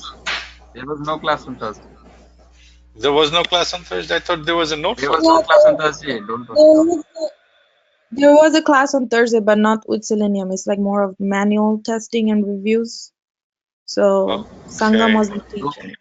don't worry. I did Okay. not take class on Thursday. It was on Tuesday, Okay. last Tuesday, right? You did Because not miss anything. I received a note for Thursday class, so I didn't know. Uh-huh. Oh, I did not send the notes. Huh? Okay, that's okay. Not I you. see that. Wrong. I don't know who did, but I received a note for Thursday class. I Right, think right. Yeah, it was the class on manual testing and building test cases, Yes, it but would be nice Oh, I if we see. have known, so then I could have make time. But anyway, it's done. Is done. Ah, okay. yeah, the No the worries. class was recorded, so it's okay. I think it will be uploaded I in the drive. understand the whole thing. It was recorded, but my question was like, if I didn't know, then I didn't know. If I knew it, then I could attend the class. That was my whole point. Hi Sangam, this is Hasina here. MD, Hi, Mohammed, hello. there was no class, and I understand again whatever what I'm you're repeating. saying. I'm saying like there was a class, but for manual testing. Sangam, Okay, okay. hey, That's hello, okay. hello. But I could have uh, have some knowledge about manual testing if I knew it. oh, you missed a manual testing class in No, the I'm just saying beginning. like yeah, it was a class, but I didn't know. There was maybe others didn't know as well. So my point Okay, was saying like if we knew Mohammed. it before, then we could have just attend the class. But if you send an Okay. email like an hour before that there's a class on Thursday, then we can't do anything about it. Hmm. Okay, Hi, no problem. hello. You refer to the All videos right, and thank you. let me know. Okay, there are videos, right? If you get any doubts, you can ask me any in the beginning of the class or in the end of the class. No worries. So anyway, in the each class, I'm repeating yesterday's last class. Recapping a little bit so that whoever missed, they will be able to catch up. So anyway, concept wise, this is it, guys. So no, there is nothing you miss. It's all about practice. So I again last class I asked about the XPath capture. Nobody did that. So I Sangam, am getting this can I time. say something? I don't know about others, but towards to the end, like when it's like after 2.5 hours of the Mhm. class, it's just getting overwhelmed. I get overwhelmed. I don't know about others. Ah, that So we is need to because slow down at the end because it's so many information to gain. So at correct, the end, correct, I really get confused. correct, That is correct. my That is the opinion and my way of saying, but I don't know about others. right, I right. I think we understand. should take The only thing great is, middle of the class. wait. Uh, Okay, wait, let me talk. I understand, but I have so much to cover, and there is lot, and I'm going slow as far as I'm concerned. But I can go slow, little bit slow. The only thing you have to do is you have to play the video, record video, and practice in front of Eclipse. You have to actually practice the same structure that I'm showing here. You have to do that same, so that you will not get confused next class. All I'm doing is capturing XPaths and storing it here. Correct. First thing is I'm capturing XPaths, which you are totally okay with. Then I'm defining these in the flows. Okay. Find driver dot find element by. That is the second step. First step is capturing XPath. Second step is defining, and third step is test case calling. I'm simply calling this. Only 3 steps. If you're 3-step process only, I'm not even going to 5-step process. There will be more steps, don't worry. So the if first step by step you do it, there is no problem. So next time what you do is you simply take logout. Simple, right? Create a XPath here, create a logout class here, and try to call that in the test case. Simple, 3 steps. If you follow this 3-step process, there will be no confusion. Overwhelming is because this cycle is repeating. I mean, for each object, we are doing the same thing. what I think is after doing like 2.5 hours long, and we starting losing our concentration. That If is we because have to it's keep Saturday, Sunday, right? concentration all like 3.5 hours, it's difficult, I think. But That's why we are cutting down to we are teaching the new things. So right. That's okay. So, okay, I'll end today's session here, 3 hours, because it is Saturday, Sunday. Everybody can spend time. The only thing you have to do is you have to practice more by watching the video, pause and video you can pause and understand that, write down the notes, jot down the notes and ask in the next session. That's what I'm expecting. Video is recorded for the same purpose. You have to pause and practice in the Eclipse. Everybody has Eclipse, right? Did everybody install the Eclipse? Yeah, so you do the same thing that I'm doing here. It is simple 3-step process: XPaths, flows, class definition, and test case. That's all. Trust me, it's gonna be more overwhelmed than this in the next classes. So right now is the time you practice more. It's easier for us to practice if the video is uploaded after the right after the class ends. Because if it's uploaded in the late of the night and yesterday morning we also have the class, so it takes so much time to practice. Correct. That is Asad's job. Asad is going to take care of the videos recording because I am not recording as such. So all I am doing is I am showing you guys, explaining the Eclipse live. I mean real time. So even you ask Asad to upload the video. I mean put it in the drive, Google Drive, and send the link as soon as possible, so that you guys can be ready for the next class. That's what you are trying to say, right? So that you can. If Asad is on the call on the meeting, you can ask him right away.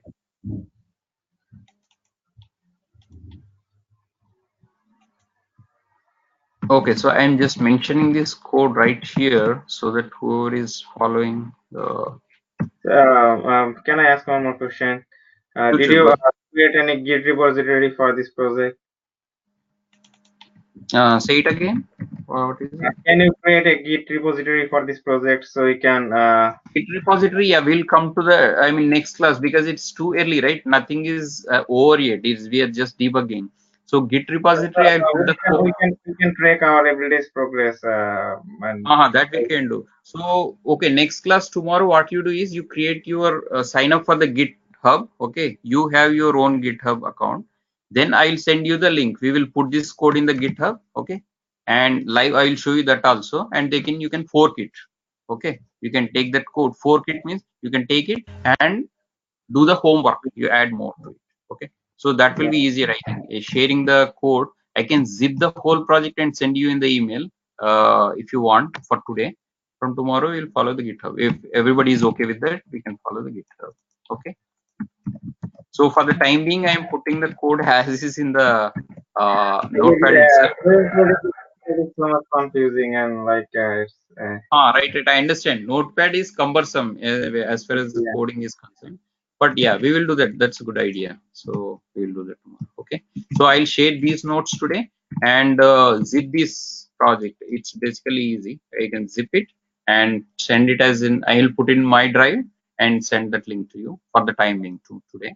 And you can follow. You can have this. That will be great for now.